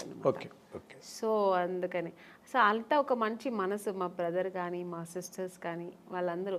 మా సిస్టర్ నేనున్నాను కదక్క, నువ్వు ఎందుకు బాధపడతావు, నేను చూసుకుంటాను నీ పిల్లల్ని అంటారు. So nice. అదే మీరు మీ పిల్లల్ని కూడా లాస్ట్ టైం ఎప్పుడు మనం అనుకున్నప్పుడు కూడా పిల్లలు ఎగ్జామ్స్ అవుతున్నాయండి అయిన తర్వాత నేను వస్తాను చెప్పాను, ఐ రిమెంబర్. అంటే అంత కనెక్టెడ్గా సినిమా కెరీర్లో ఉండడం కష్టం నార్మల్గా అయితే. బట్ నేను అనుకున్నప్పుడు అనమాట మీరు బాగా మంచి హోమ్ బర్డ్ మీరని. అవును. మొన్న ఎప్పుడు కూడా రోజా గారు దేనికో ఫోన్ చేశారు, అంటే ఏదో ఒక విషయాన్ని ఫోన్ చేసినప్పుడు ఏం చేస్తున్నా ఆమెని అంటే ఇప్పుడే స్కూల్కి వెళ్ళొచ్చాను పిల్లలు అంటే 100% హౌస్ వైఫ్ అనమాట. అవును. అంటే తను మంచి వీరవనిత కదా అవును. మన రోజా. అయ్యో అసలు అసలు అంత నా వల్ల అయితే కాదండి అలాగా, అంత డేర్ అండ్ డాష్. ఒక ఇండస్ట్రీలో ఒక ఎంత మంచి ఆర్టిస్ట్ అంత మంచి పొలిటీషియన్ కూడా తను. మంచి స్పీకర్, మంచి స్పీకర్. వావ్. అసలు దేనికి ఎవరికి భయపడదు, ఏది మాట్లాడాలనుకుంటుందో అది అంత డారింగ్ అండ్ డాషింగ్ మాట్లాడుతుంది. సరే తర్వాత దాని మీద విమర్శలు ఎలా వస్తాయి ఏమొచ్చే తర్వాత విషయం, కానీ ముందు మాట్లాడాల్సి ఏమనుకుంటారో అది మాట్లాడేస్తారు, ప్రవాహంలో మాట్లాడేస్తుంది. అయితే మీ ఇందాక coming back to the point, ఇప్పుడు మీరు అంత ఫ్యామిలీ లైఫ్లో అంత ఆక్యుపైడ్గా మీరు అంత నిండా మునిగిపోయి అందులో మళ్ళీ అసలు ఈ సెకండ్ ఇన్నింగ్స్ అన్నది ఎందుకు స్టార్ట్ అయిందండి? అంటే ఫర్ వాంట్ ఆఫ్ ఎర్నింగ్స్ కాదండి, యాక్చువల్గా నాకు సినిమా ఇండస్ట్రీ చాలా ఇష్టపడి వచ్చాను. అవును, ఇంట్లో అందరితో చేసి నేను అయితే హీరోయిన్ అయితే లేకపోతే చనిపోతానన్న ఆ లెవెల్కి వెళ్ళాను నేను అనమాట అప్పట్లోనే. సో అంత ప్రతిఘటన ఎందుకు వచ్చిందండి నాకు? ఏంటి హీరోయిన్ కాకపోతే నేను చనిపోతాను అన్నంత? అంతే, ఫస్ట్ వచ్చి నేను అవ్వాలనేది ఫస్ట్ వచ్చి ఇష్టం అండి, ప్యాషన్. చిన్నప్పటి నుంచి నాకు తెలిసి, నాకు ఊహ తెలిసినప్పటి నుంచి నేను సినిమాలో చేయాలి నేను ఒక ఆర్టిస్ట్ అవ్వాలి, హీరోయిన్ అవుతానా లేదా ఆర్టిస్ట్ అవ్వాలి. తర్వాత ఒక ఏజ్ వచ్చినప్పుడు నేను హీరోయిన్స్ అంతా రాధా గారు, శ్రీదేవి గారు, జయప్రద గారు, జయసుధ గారు వాళ్ళ సినిమాలను చూసేవాళ్ళు కదా, విజయశాంతి గారు ఫైట్, ఆ ప్రతిఘటన సినిమా అంతా చూసినప్పుడు నేను కూడా ఇలా చేయాలి, ఆ రోల్ మోడల్ వీళ్ళందరూ నాకు. సో ఇలా నేను చేయాలి, హీరోయిన్గానే చేయాలి, హీరోయిన్ అయితేనే ఇవన్నీ చేయగలుగుతాం. సో అక్కడి నుంచి అది స్టార్ట్ అయింది. ఇండస్ట్రీకి వచ్చి ట్రై చేసినప్పుడు ఫెయిల్యూర్ వెళ్ళినప్పుడు మనం ఏమనుకుంటాం, మేము అందంగా ఉన్నాము, మాకు అన్నీ తెలుసు, వెళ్ళిన వెంటనే రామ్మ నువ్వు ఈ సినిమాలో నువ్వే హీరోయిన్ అని రెడ్ కార్పెట్ వేసి వెంటనే ఇచ్చేస్తారా అని ఒక ఊహలో వస్తాం. నేనే కదా, అందరూ వచ్చేవాళ్ళు అలాగే వస్తారు. సో ఒక డ్రీమ్తో వచ్చినప్పుడు ఇక్కడ వచ్చిన తర్వాత ఇప్పుడు ఒక మౌంటైన్ ఉందండి, అది ఇక్కడ దూరం నుంచి చూస్తే అది చాలా అందంగా ఉంటుంది, దగ్గర వెళ్ళిన తర్వాత ఎన్ని రాళ్ళు ఉన్నాయి, ఎన్ని ముళ్ళు ఉంటాయి, దాన్ని అక్కడ ఎక్కడానికి ఎంత కష్టం ఉంటుందని తర్వాత తెలుస్తుంది. అది అందుకే దూరపు కొండలు నునుపు అంటారు కదా, అలాగే నాకు కూడా నేను అలా అనుకుని వచ్చాను. తర్వాత ఇక్కడ వచ్చిన తర్వాత అంత ఈజీ కాదు అనిపించింది. ఇప్పుడైనా మనకి ఇండస్ట్రీ చాలా ప్లాట్ఫామ్స్ ఉంది. ఒకవేళ హీరోయిన్ అవ్వలేదు, ఒక 4-5 సినిమాలు ట్రై చేసాం, దొరకలేదు అనుకోండి, ఓకే లేకపోతే ఏంటి మనం ఏదో చేసుకుందాం, యాంకర్ అవ్వచ్చు, దాంట్లో ట్రై చేయొచ్చు, సీరియల్ హీరోయిన్ అయిపోవచ్చు, చాలా ఉన్నాయి ఇప్పుడు మనకు ఆప్షన్స్ ఎక్కువ ఉన్నాయి, మోడలింగ్ చేయొచ్చు, దానికి తగినట్టుగా మనం మన బాడీని చేసుకుని మోడలింగ్ చేయొచ్చు, ఇలా చాలా ఆప్షన్స్ ఉన్నాయి. నేను వచ్చినప్పుడు ఇండస్ట్రీ ఓన్లీ హీరోయిన్ చేయాలి, లేదంటే సిస్టర్ రోల్, మదర్ రోల్, ఆ ఏజ్లో సిస్టర్ రోల్, లేదంటే ఫ్రెండ్స్ రోల్, ఇలాంటి తప్ప ఆప్షన్ లేదు, ఇంటికి వెళ్ళిపోవాల్సిందే. నాకేమో అది ఇష్టం లేదు, నేను చేస్తే హీరోయినే చేయాలి. అలాంటప్పుడు ఎన్ని కష్టాలు నేను ఎదుర్కోవాల్సి వస్తుంది. అవును, మనం కండిషన్స్ పెట్టుకుంటే కష్టాలే. సో అది అప్పుడు అసలు ఎక్కువ కష్టాలు ఫేస్ చేశారండి బిగినింగ్ లో? తప్పకుండా అండి, ఎందుకంటే నాకు చెన్నైలో ఎక్కువ తమిళ్ ఇండస్ట్రీలోనే ఎక్కువ నేను ట్రై చేశాను, నాకు అప్పుడు తెలుగు టచ్ లేదనమాట. అక్కడ తమిళ్లో ట్రై చేసేటప్పుడు మా నాన్నగారు ఫ్రెండ్, ఫ్యామిలీ ఫ్రెండ్, ఆయనకు కూడా తమిళే తెలుసు, ఆయనకి తమిళ్ అతనే ఆయన కాబట్టి తమిళ్ ఇండస్ట్రీకే ఆయన నన్ను చుట్టి తీసుకెళ్ళేవారు అనమాట, కంపెనీస్ అక్కడ ఉన్నారు వెళ్ళమ్మా అక్కడ. సో ఇవన్నీ అక్కడ ఫేస్ చేశాను, బట్ నేను తెలుగులో ఫేస్ చేయలేదు, డైరెక్ట్ హీరోయిన్ అయిపోయాను. నేను అనుకొని వచ్చాను కదా, అది ఇక్కడ దొరికింది. అక్కడ చాలా కష్టమైంది, అంటే ఇక్కడ వచ్చేప్పటికి చాలా ఎక్స్పీరియన్స్ అయింది నాకు. అంటే అక్కడ ఒక ఎస్టాబ్లిష్డ్ పొజిషన్కి వచ్చాక కదా ఇక్కడికి వచ్చాను. అక్కడ ఎస్టాబ్లిష్ అవ్వలేదు, చేస్తున్నప్పుడే అంటే హీరోయిన్ ఛాన్స్ దొరికింది, నేను పడిన కష్టాలకి హీరోయిన్ ఛాన్స్ దొరికింది, బట్ నేను 100% అక్కడ సక్సెస్ అవ్వలేదు. ఇక్కడ సక్సెస్ అయ్యాను. అంటే పడిన కష్టాలు అంటే ఇప్పుడు రకరకాలుగా ఉంటాయండి కష్టాలు అన్నది. కష్టం అంటే నా ఇది ఏంటంటే నేను చేసిన ట్రావెల్ ఎలాగంటే వెళ్ళిన వెంటనే ఫొటోస్ చూసేవారండి. అప్పుడంతా ఎక్కువ ఫొటోస్, ఆల్బమ్స్ అవన్నీ ఫొటోస్ చూసి చాలా బాగుంది అమ్మాయిని వెంటనే రమ్మని అనేవాళ్ళు. వెళ్ళి చూసిన వెంటనే ఈ అమ్మాయి ఎక్కడో వాళ్ళ ఫేస్ ఎక్స్ప్రెషన్స్ మారిపోయేది. వాళ్ళు ఏదో హై ఎక్కడో ఒక ఫుల్ దీంట్లో ఉంటారు, ప్లెడ్జ్లో ఉంటారు. ఈ అమ్మాయి ఇంత అందంగా ఉంటే ఇంక డైరెక్ట్గా ఎంత ఉంటుందో అనుకొని ఒక ఊహలో ఉంటారు. నన్ను చూసినంటే మేము కొంచెం అంత నార్త్ ఇండియన్ కలర్స్ కాదు, హైట్ ఉన్నాం కానీ నార్త్ ఇండియన్ కలర్ కాదు. మెయిన్ ఆ కలర్ కాంప్లెక్షన్ కదండి ఫస్ట్ మీకు లుక్ ఏమిస్తుందంటే ఆ కలర్ కాంప్లెక్షన్ చూసిన వెంటనే బాగుంది అనేది అనిపించేది. అక్కడ నేను ఫెయిలియర్ అయ్యేదాన్ని చూసిన వెంటనే. కలర్ దెబ్బ కొట్టింది మిమ్మల్ని. ఇంకొకటి మీరు చెప్పినట్టు ఇప్పుడు ఆ స్పీకింగ్ మనం చూసిన కొంతమంది పడపడని మాట్లాడేస్తారు. నేను కొంచెం అలా మాట్లాడను, రిజర్వ్డ్గా ఉంటాను. నమస్తే కూర్చుంటా, అడిగిన దానికి ఆన్సర్ అంతే, ఎక్స్ట్రా మాట్లాడడం నేను మాట్లాడను కూడా. అది ఎంత వాళ్ళకి ఏంటో అమ్మాయి నిజంగానే యాక్టింగ్ చేస్తుందా క్యారెక్టర్ అని ఎక్కడో వాళ్ళకి ఏదో ఫీల్ అయ్యేవారు. సార్ చెప్పి పంపిస్తాం అనేవారు. ఇలా ప్రతి ఒక్క కంపెనీలో జరుగుతుంది. కానీ తమిళ్లో మీరు కలర్ అంటున్నారు, సావిత్రి గారు భయంకరమైన కారు నలుపు, వాణిశ్రీ గారు మామూలు నలుపు కాదు, ఆవిడకి 4 గంటలు 5 గంటలు మేకప్ చేసేవారు వాణిశ్రీ గారు. కరెక్టే అండి, మీరు చెప్పేది కరెక్టే. బట్ నేను వచ్చేప్పటికి ట్రెండ్ చాలా మారింది.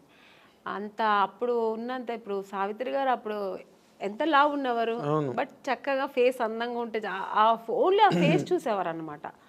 మీకు ఆ స్ట్రక్చర్ చూసేవాళ్ళు కాదు. ఈవెన్ భానుమతి గారు కానీ మన వాణిశ్రీ గారు కానీ అప్పుడంతా స్ట్రక్చర్ ఏమి చూసేవాళ్ళు కాదు. ఫేస్ వర్క్ అప్పుడు అన్న ఓన్లీ ఎక్స్ప్రెషన్స్, యాక్టింగ్ ఇది చూసేవారు అనమాట. ఆ తర్వాత జనరేషన్ ఇప్పుడు శ్రీదేవి గారు వాళ్ళంతా వచ్చేప్పటికి స్ట్రక్చర్ మెయింటైన్ చేసేవాళ్ళు, అందం అన్నీ వచ్చేసింది కదా. సో అది అప్పటికే మీకు నార్త్ ఇండియన్స్ చాలా మంది వచ్చారు. నగ్మా గారు అప్పటికి వచ్చేసారు, మీ టైంకి వచ్చేసారు. సో అక్కడ అదే వచ్చింది. ఖుష్బూ గారు వీళ్ళందరూ ఇక్కడ ఎంటర్ అయిపోయారండి. అప్పటికి వాళ్ళంతా వచ్చి ఇక్కడ అప్పుడు సామ్రాజ్యం ఏలుతున్నారు. ఆ టైంలో నేను ఎంటర్ అయ్యాను. అప్పుడు ఎలా ఉంటుంది చెప్పండి.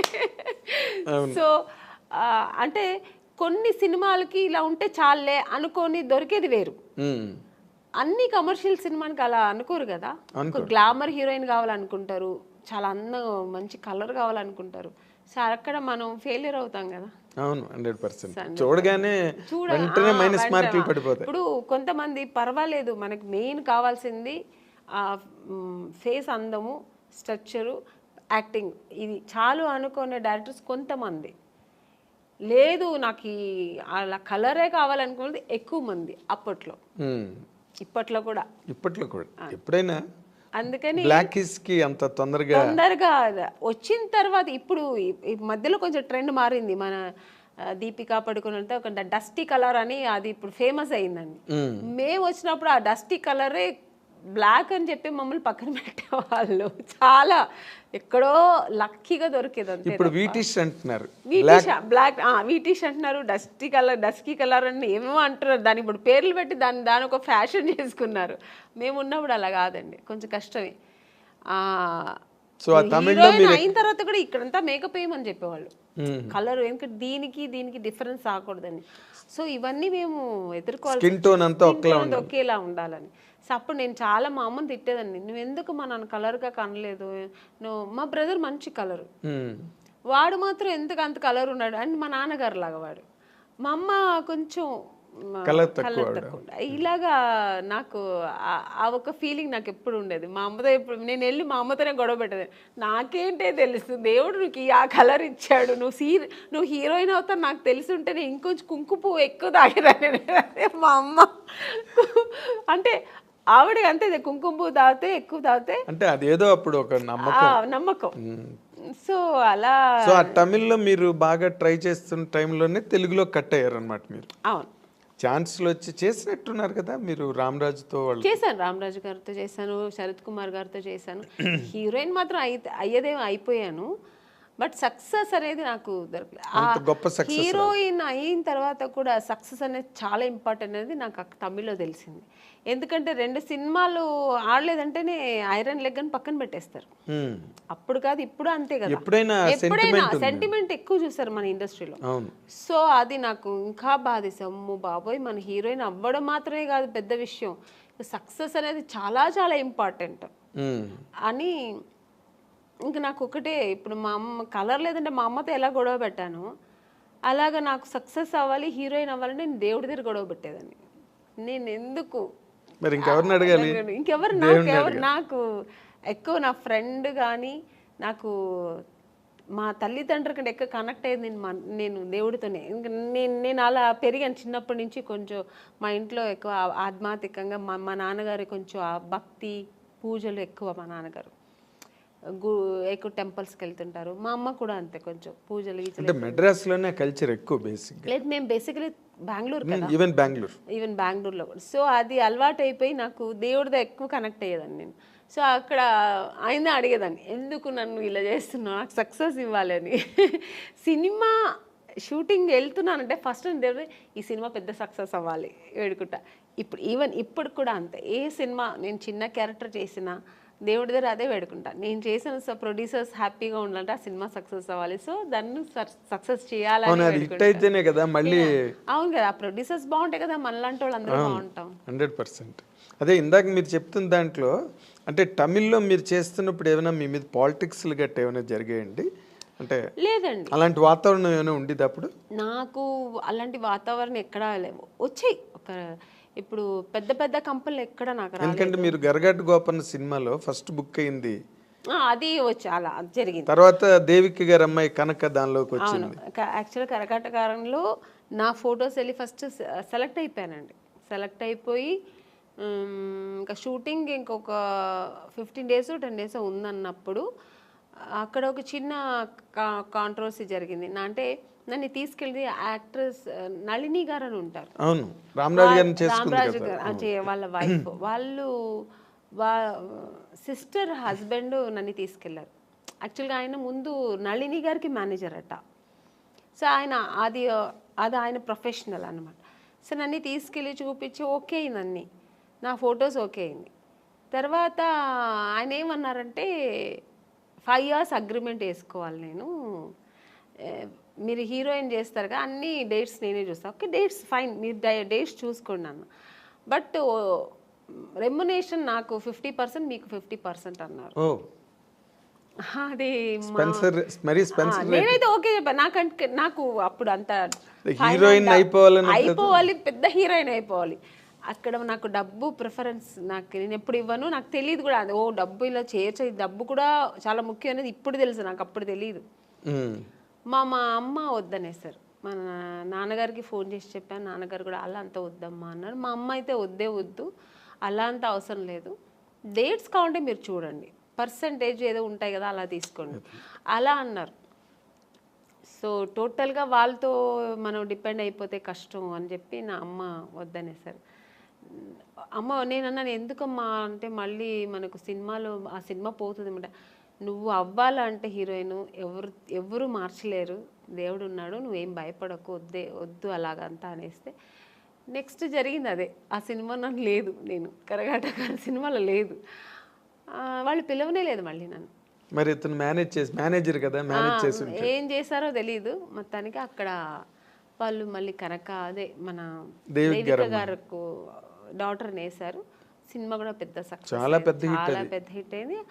పైగా రామరాజ్కి అప్పుడు ఎంజీఆర్ కున్నంత ఇమేజ్ ఉండేది. ఆవిడ కూడా అమ్మాయి కూడా పెద్ద హీరోయిన్ అయింది. బట్ ఆ నెక్స్ట్ సినిమా మళ్ళీ నాకు దొరికింది ఆయనతోనే, అదే రామరాజు గారితోనే, గంగేమరన్ గారి డైరెక్షన్ లో ఆయన సెకండ్ సినిమానే నాకు దొరికింది. ఎట్లా అదేలా జరిగింది ఏమో తెలియదండి. మళ్ళీ ఎందుకంటే వీళ్ళు ఓన్లీ ఫొటోస్ చూపించారు. రవి గారు అని పెద్ద స్టిల్ ఫోటోగ్రాఫర్ అండి, రవి అని. ఆయన అసలు ఆ ఫొటోస్ చూసాను, మామూలుగా తీసినప్పుడు ఏం పెద్ద లైట్స్ 2 lights పెట్టి తీస్తాడు ఆయన, చాలా బ్యూటీగా ఉంటుంది, చాలా బాగుంటుంది అసలు, ఏదో ఒక సంథింగ్ స్పెషల్ అని. మనకు తెలుగులో సెబాస్టియన్ బ్రదర్స్ ఉండేవాళ్ళు, సేమ్ అలాగా అక్కడ ఆయన తమిళ్లో ఆయన చేసిన స్టిల్స్ అక్కడ ఫస్ట్ ఓకే అయింది. సెకండ్ నేను సెబాస్టియన్ బ్రదర్ ఆఫీస్ వాళ్ళతో ఫొటోస్ తీయాలని వెళ్ళాను. వెళ్తే ఆయన సెబాస్టియన్ బ్రదర్ ఊరికే వాళ్ళ ఆఫీస్ ముందు ఊరికే ఒక 2 ఫోటోలు తీశాడు ఆయన. ఇవేం మేకప్ లేదు, మామూలుగా నేను వెళ్ళాను, ఫొటోస్ తీస్తే ఆ ఫోటో నాకు ఇచ్చారనమాట. అది ఎవరు చూసినా అమలా గారులా ఉన్నారు, ఇలా ఉన్నారు, అలా అంటే ఒక ఆర్టిస్ట్లా ఉండేది, మేకప్ లేదు, ఏమీ లేదు, చాలా బాగుండింది, ఇంత బ్యూటీ ఉండింది. ఆ ఫొటోస్ ఎలాగో మేనేజర్ తీసుకెళ్ళి గంగేంబ్రన్ వాళ్ళకి, మీకు తమిళ్లో ఎక్కువ కొంచెం న్యాచురల్ ఇష్టపడతారు, అవును అవును, ఓవర్ మేకప్ కలర్ మేకప్లు కూడా ఎక్కువ ఉండదు.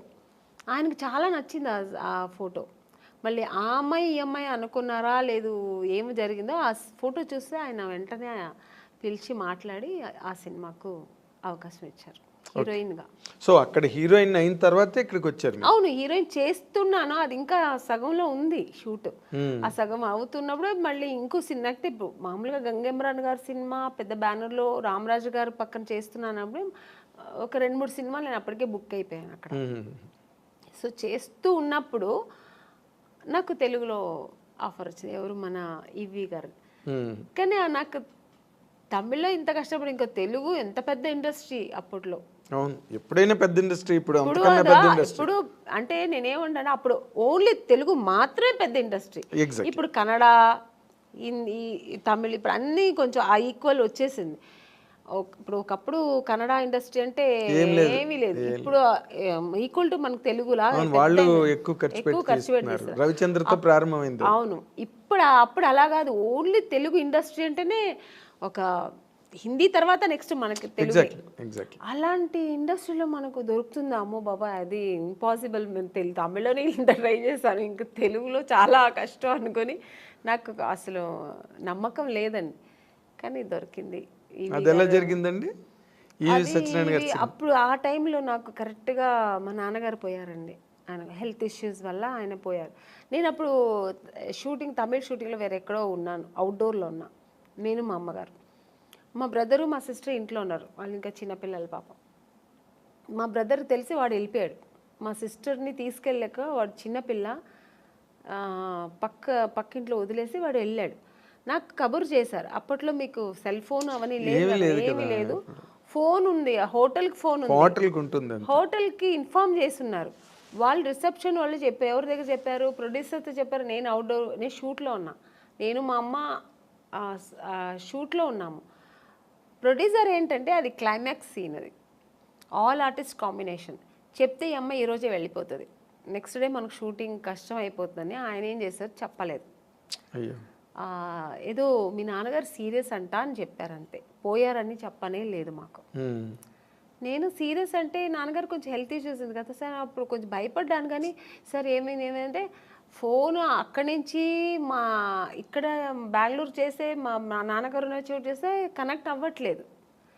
సరే అని చెప్పి నేనేం చేశాను, నెక్స్ట్ డే మళ్ళీ మా బ్రదర్ ఫోన్ చేసి కొంచెం ఏదో ప్రెషర్ ఇచ్చినప్పుడు నెక్స్ట్ డే మార్నింగ్ చెప్తున్నాడు ఆయన, ఇలా నాన్నగారు ప్రాబ్లం ఉన్నారు, పోయారు అన్నట్టుగా.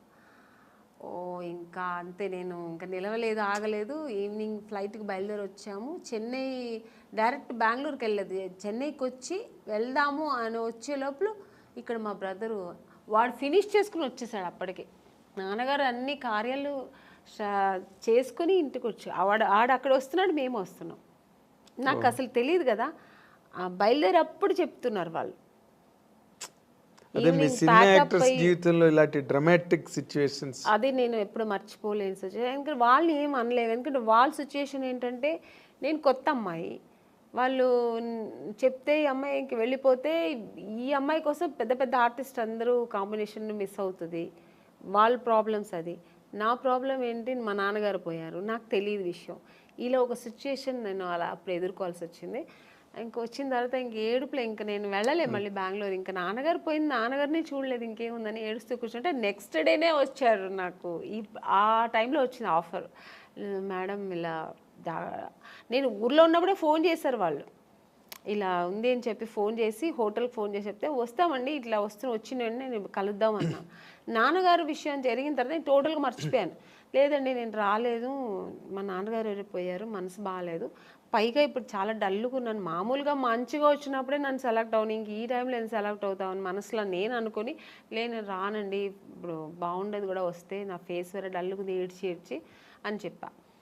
లేదమ్మా డైరెక్ట్ గారు ఫొటోస్ చూసి చాలా, ఫొటోస్ ఎప్పుడు బాగానే ఉందంటారండి, డైరెక్ట్గా చూస్తే వద్దంటారు ఎందుకు, ఫస్ట్ మళ్ళీ తెలుగులో మంచి ఆఫర్ మళ్ళీ అక్కడ వచ్చి ఫెయిల్యూర్ అయింది తెలుసా, నాకు ఇది జరిగేది ఇదే, ఎందుకు మళ్ళీ వచ్చి వేస్ట్గా ట్రై చేయడం ఎందుకు, పైగా అంతకంటే మెయిన్ మా నాన్నగారు పోయారు. నాకు ఆ టైంలో అవేవి నాకు గుర్తు వెళ్ళాలి పోవాలని. మా అమ్మ ఏం చెప్పారంటే, నువ్వు వెళ్ళమ్మా, ఎందుకు పిలుస్తున్నారు, నాన్నగారు బ్లెస్సింగ్స్ ఉంటుంది, సినిమా దొరుకుతుంది, ఏం అలా అనుకోకు, వెళ్ళు నువ్వు డ్రెస్ అవ్వు అని చెప్తే అప్పటికప్పుడు వెళ్ళి డ్రెస్ అప్ అయ్యి వెళ్ళాను. బట్ డైరెక్టర్ గారు ఈవీ గారికి చెప్పారు, వీళ్ళు నాన్నగారు పోయారు, అమ్మాయి పాప చాలా ఇబ్బందిలో ఉంది, డిప్రెషన్లో ఉందంటే వచ్చిందరు చూసారు. ఆయనకు కూడా ఒక చిన్న షాక్ వచ్చింది, ఈ అమ్మాయి అన్నట్టుగా చూసి, ఎందుకంటే ఫొటోస్లో ఇంత అంటే చిన్న మేకప్ అవి ఉంటాయి కదా ఫోటోల్లో, బాగా మేకప్, ఇప్పుడు రెగ్యులర్ మేకప్ ఉంటుంది, రెగ్యులర్ మేకప్ ఉంటుంది కదా సార్, డిఫరెంట్ కాస్ట్యూమ్స్ వేసుకొని ఉంటాం, ఒక్కొక్క కాస్ట్యూమ్స్ లో ఒక్కొక్క అందం ఉంటుంది. మనం మామూలుగా ఒక డ్రెస్ వేసుకుని వెళ్ళాను, పైగా మా నాన్నగారు పోయారు, నాకు పెద్ద లిప్స్టిక్ కూడా వేసుకోలే, నేను ఒక ఏదో విరక్తిలాగా వెళ్ళాను నేను, ఏముంది నాన్నగారే పోయారు అన్నట్టుగా ఆ టైంలో వెళ్తే డైరెక్టర్ గారు ఏం చేస్తారు, సరే మనం ఒక వీడియో టెస్ట్ చేసేద్దామని ఇమీడియట్గా అప్పటికప్పుడే ఒక మేకప్ వేసి టెస్ట్ చేశారు. అప్పట్లో వీడియో టెస్ట్ చేశారు, ఆడిషన్ చేశారు ఆయన, అప్పుడు 100% ఓకే, ఇమ్మీడియట్గా అడ్వాన్స్ ఇచ్చి. నాకు తెలుసు మీరు సెలెక్ట్ అవ్వడం, ఆ సినిమా అంతా జరగడం, ఆ దుఃఖంలో కూడా ఒక మంచి ఆ సంతోషాన్ని ఎలా సెలబ్రేట్ చేసుకోవాలని కూడా నాన్నగారు పేరు. బట్ నిజంగానే ఆయన ఆశీస్సులు, ఆయన బ్లెస్సింగ్స్, దేవుడు బ్లెస్సింగ్స్, ఆ సినిమా దొరికింది నాకు. సినిమా అది కూడా మంచి హిట్ అయింది కూడా. అక్కడి నుంచి నా లైఫ్ తమిళకి దూరం అయిపోయింది, ఇంకా అటు చూడలేదు, ఇంకా ఫుల్ నా తెలుగు ఇండస్ట్రీలో స్థిరపడడం, ఇంకా తెలుగు ప్రేక్షకులతో నేను దగ్గర అవ్వడం, మంచి మంచి సినిమాలు చేయడం. జమ్మలక్కడి పంపు తర్వాత ఇమీడియట్ గా మీకు ఆఫర్లు అవి ఎలాగ వచ్చాయండి? చేస్తున్నప్పుడే రేపటి రౌడీని ఒక సినిమా చేశాను. తమిళ్లో రెహమాన్ అని ఒక హీరో ఉంటారు, రఘు లక్ష్మి గారు దాంట్లో లీడ్ రోల్ చేశారు, నాకు అత్తగారు రోల్, అలా మంచి క్యారెక్టర్, అందులో కూడా హీరోయిన్ రోల్. సో ఆ సినిమా చేసిన, ఈ సినిమా రిలీజ్ అయిన తర్వాత ఆ సినిమా రిలీజ్ అయింది, బట్ యావరేజ్ పోయింది. తర్వాత మిస్టర్ పెళ్ళాం ఇలాగా, ఇంకా అక్కడి నుంచి మొత్తం మిస్టర్ పెళ్ళాం రిలీజ్ అయిన తర్వాత అవార్డు వచ్చింది అనుకోకుండా, ఒక మంచి ఆర్టిస్ట్, అంటే చాలా పెద్ద హీరోయిన్ అయిపోయారు మీరు మిస్టర్ పెళ్ళాం తర్వాత. ఎందుకంటే ఆ సినిమా హిట్ అవడం, రాజేంద్ర ప్రసాద్ గారి కాంబినేషన్, అవతల బాపు గారు డైరెక్టర్. సో అక్కడి నుంచి నాకు నా లైఫ్ కెరియర్ టోటల్గా నేను అనుకున్నది అలా జరిగిందనమాట. అదే నాన్నగారే చూడలేకపోయాను. ఆ టైంలో మా నాన్నగారు నేను హీరోయిన్ అవ్వాలని నాన్నగారు వద్దన్నారు. తర్వాత నాన్నగారు లేదు, నువ్వు చేస్తావు, నీకు ఆ కెపాసిటీ ఉంది, నీకు ఇంట్రెస్ట్ ఉంది అని నాన్నగారు అప్రోచ్ చేసినప్పుడేమో నాన్నగారు లేరు చూడ్డానికి. అదన్నీ కొంచెం ఆ టైంలో బాధ అనిపించింది. తర్వాత ఇంకా బాధపడడానికి కూడా టైం లేదు, ఇంకా ఆలోచనలే. ఆయన బ్లెస్సింగ్స్ అలాగే, దేవుడి బ్లెస్సింగ్స్తో నేను అలా ట్రావెల్ అయ్యాను. కానీ గొప్ప విషయం ఏంటంటే, గొప్ప విషయం అని కాదు, but you have to tell that ఇండస్ట్రీలో అడుగుపెట్టినప్పటికీ అసలు బొమ్మల కొలువులా ఉన్నారు హీరోయిన్స్ అందరూ. ఎంతమంది ఉండాలో సినిమా ఇండస్ట్రీలో అంత ఆ నెంబర్ ఆఫ్ హీరోయిన్స్ మళ్ళీ రిపీట్ అవ్వలేదండి, అంత నెంబర్. నాకు తెలియదండి. యూ కెన్ జస్ట్ థింక్, ఓ పక్కన శ్రీదేవి గారి దగ్గర నుంచి మొదలెడితే విజయశాంతి గారు, రాధా, సుహాసిని, భానుప్రియ, మనోచిత్ర అని ఇంకో హీరోయిన్, వరుస హీరోయిన్లు. ఇంకొంచెం ముందుకు వస్తే సౌందర్య, నగ్మ, రోజా, కనక అవతల తమిళ్లో, ఇలాగా ఒక మినిమం ఒక 25 మంది హీరోయిన్స్ బెంగళూరు నుంచి కానీ, తమిళ్, తెలుగు. అది ఆ టైంలో అసలు మీకు అవకాశాలు రావడం అన్నది మీకు ఎలాగా అసలు జరిగిందండి? అది మిరాకల్ అని చెప్పాలా? మిరాకల్ కాదండి, అది దేవుడు బ్లెస్సింగ్స్. ఎందుకంటే నేను ఎక్కువ దేవుడు నమ్ముతాను. జాతకాలు కూడా నమ్ముతారు? లేదండి, జాతకాలంతా నేను నమ్మను. నాకు ఒక్కటే దేవుడు లేకుండా ఏమీ జరగదు. ఆయన అనుకుంటేనే అన్నీ జరుగుతుంది అని ఒక నమ్మకం ఎక్కువ, భగవంతుడి మీద ఎక్కువ నమ్మకం. అలాగే నాన్నగారు బ్లెస్సింగ్స్ నా మీద ఎక్కువ ఉంటుంది ఎప్పుడు. ఎందుకంటే నేను ఎక్కువ నాన్నగారికి, నాన్న అంటే చాలా ఇష్టం నాకు. ఆడపిల్లలకి సాధారణంగా తండ్రి అంటే ఎందుకంటే అమ్మ మీద ప్రేమ లేదని కాదు, ఎక్కువ ఆ నాన్నగారితో గారాభంగా ఉండేదాన్ని.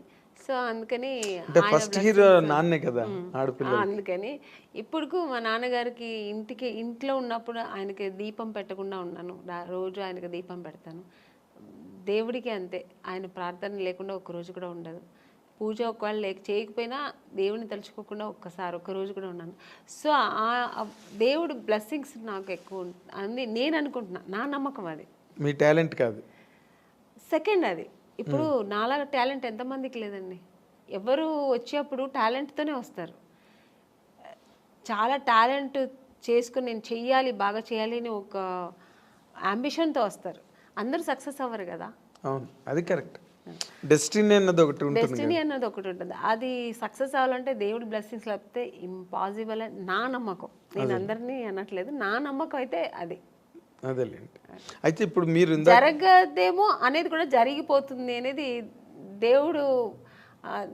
దేవుడిని ప్రార్థిస్తే జరుగుతుంది అనే నమ్మకం నాకు. ఒక నమ్మకం, మీకు ఒక నమ్మకం.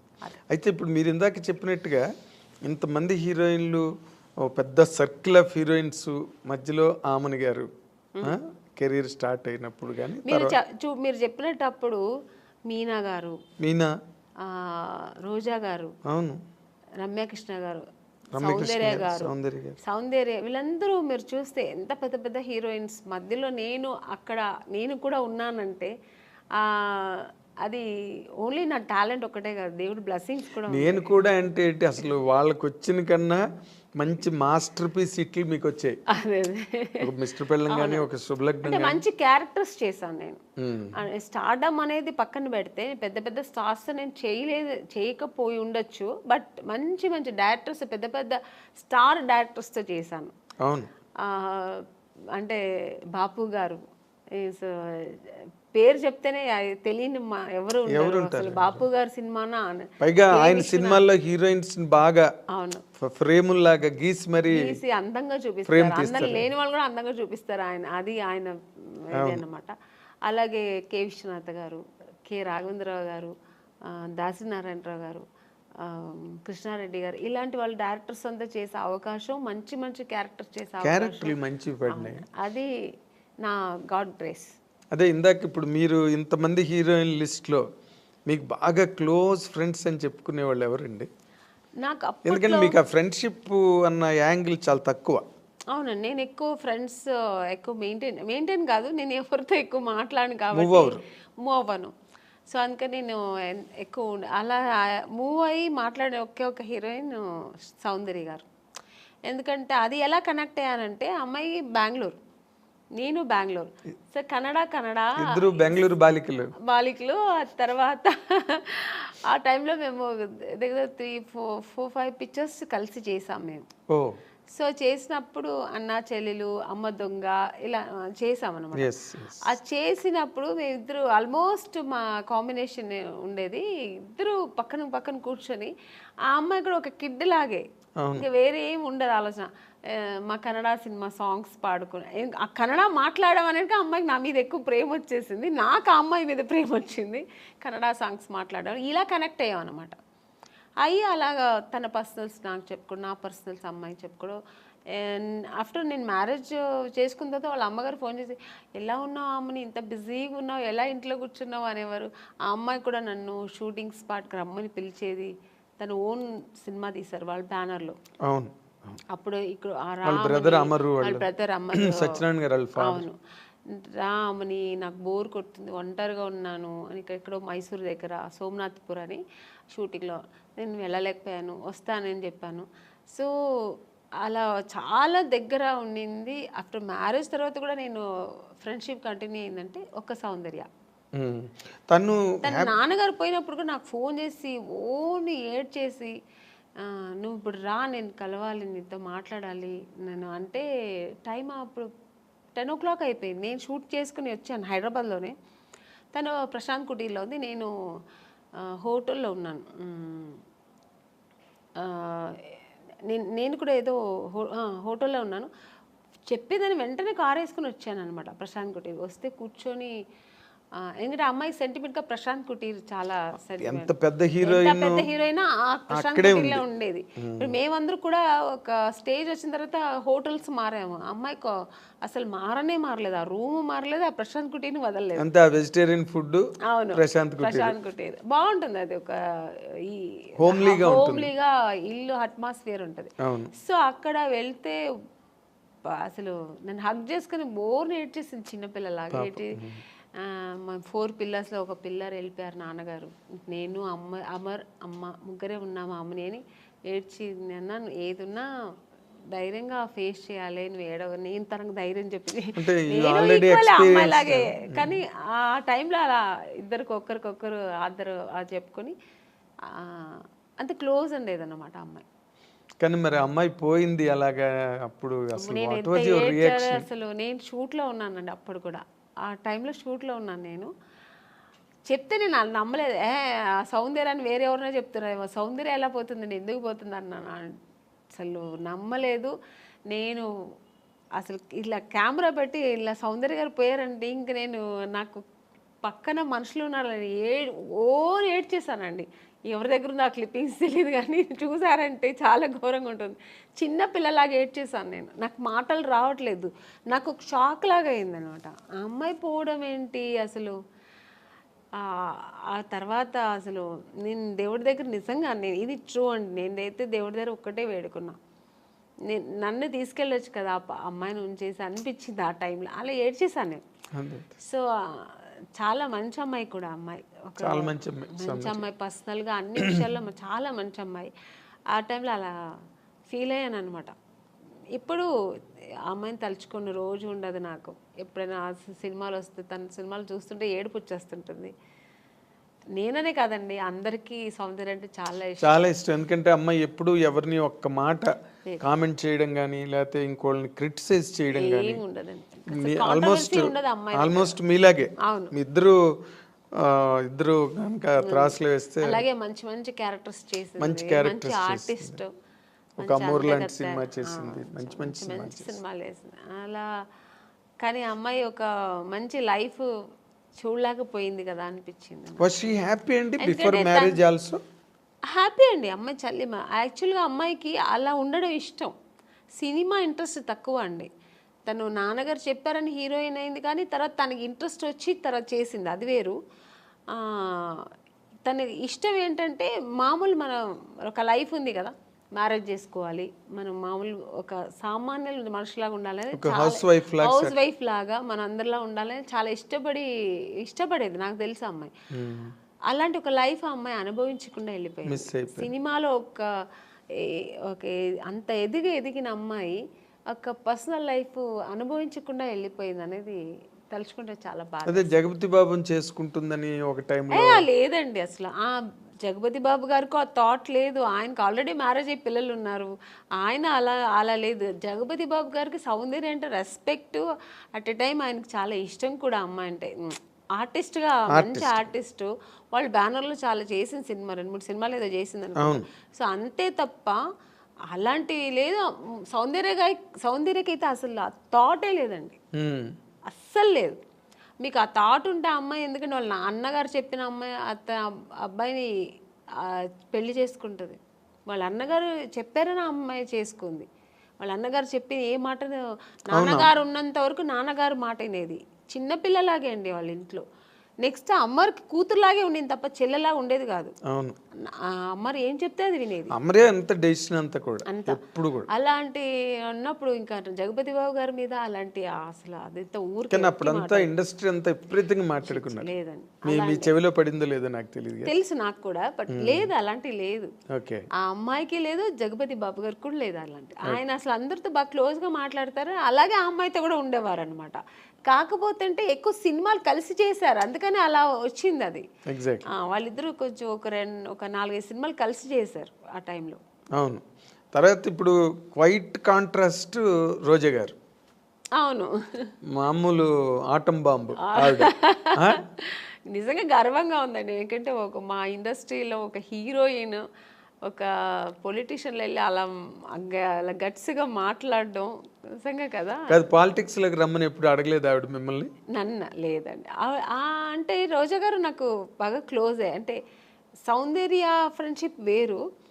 ఇప్పుడు రోజా గారు ఎలా అంటే సెట్లో ఉన్నంత వరకు చాలా బాగా మాట్లాడారు. మీరు ఇప్పుడు కూర్చుని ఉన్నంతసేపు క్లోజ్గా ఉంటారు, తర్వాత ఇంకా వాళ్ళ పనులు వాళ్ళకి, మా పనులు మనకి, అలా ఉంటారు ఆవిడ. ఆ ఫ్రెండ్షిప్ని అలా కంటిన్యూ చేయరు అనమాట. ఇప్పుడు అదే మళ్ళీ ఇళ్ళకెళ్ళి ఫోన్లు మాట్లాడుకోవడం కానీ, ఎలా ఉన్నావు, మళ్ళీ మెసేజ్లు, ఇప్పుడంతా ఫోన్లు వచ్చాయి, మెసేజ్లు పెట్టడం కానీ నేను పెడుతూ ఉంటాను, గుడ్ మార్నింగ్ మెసేజ్లు అన్నీ.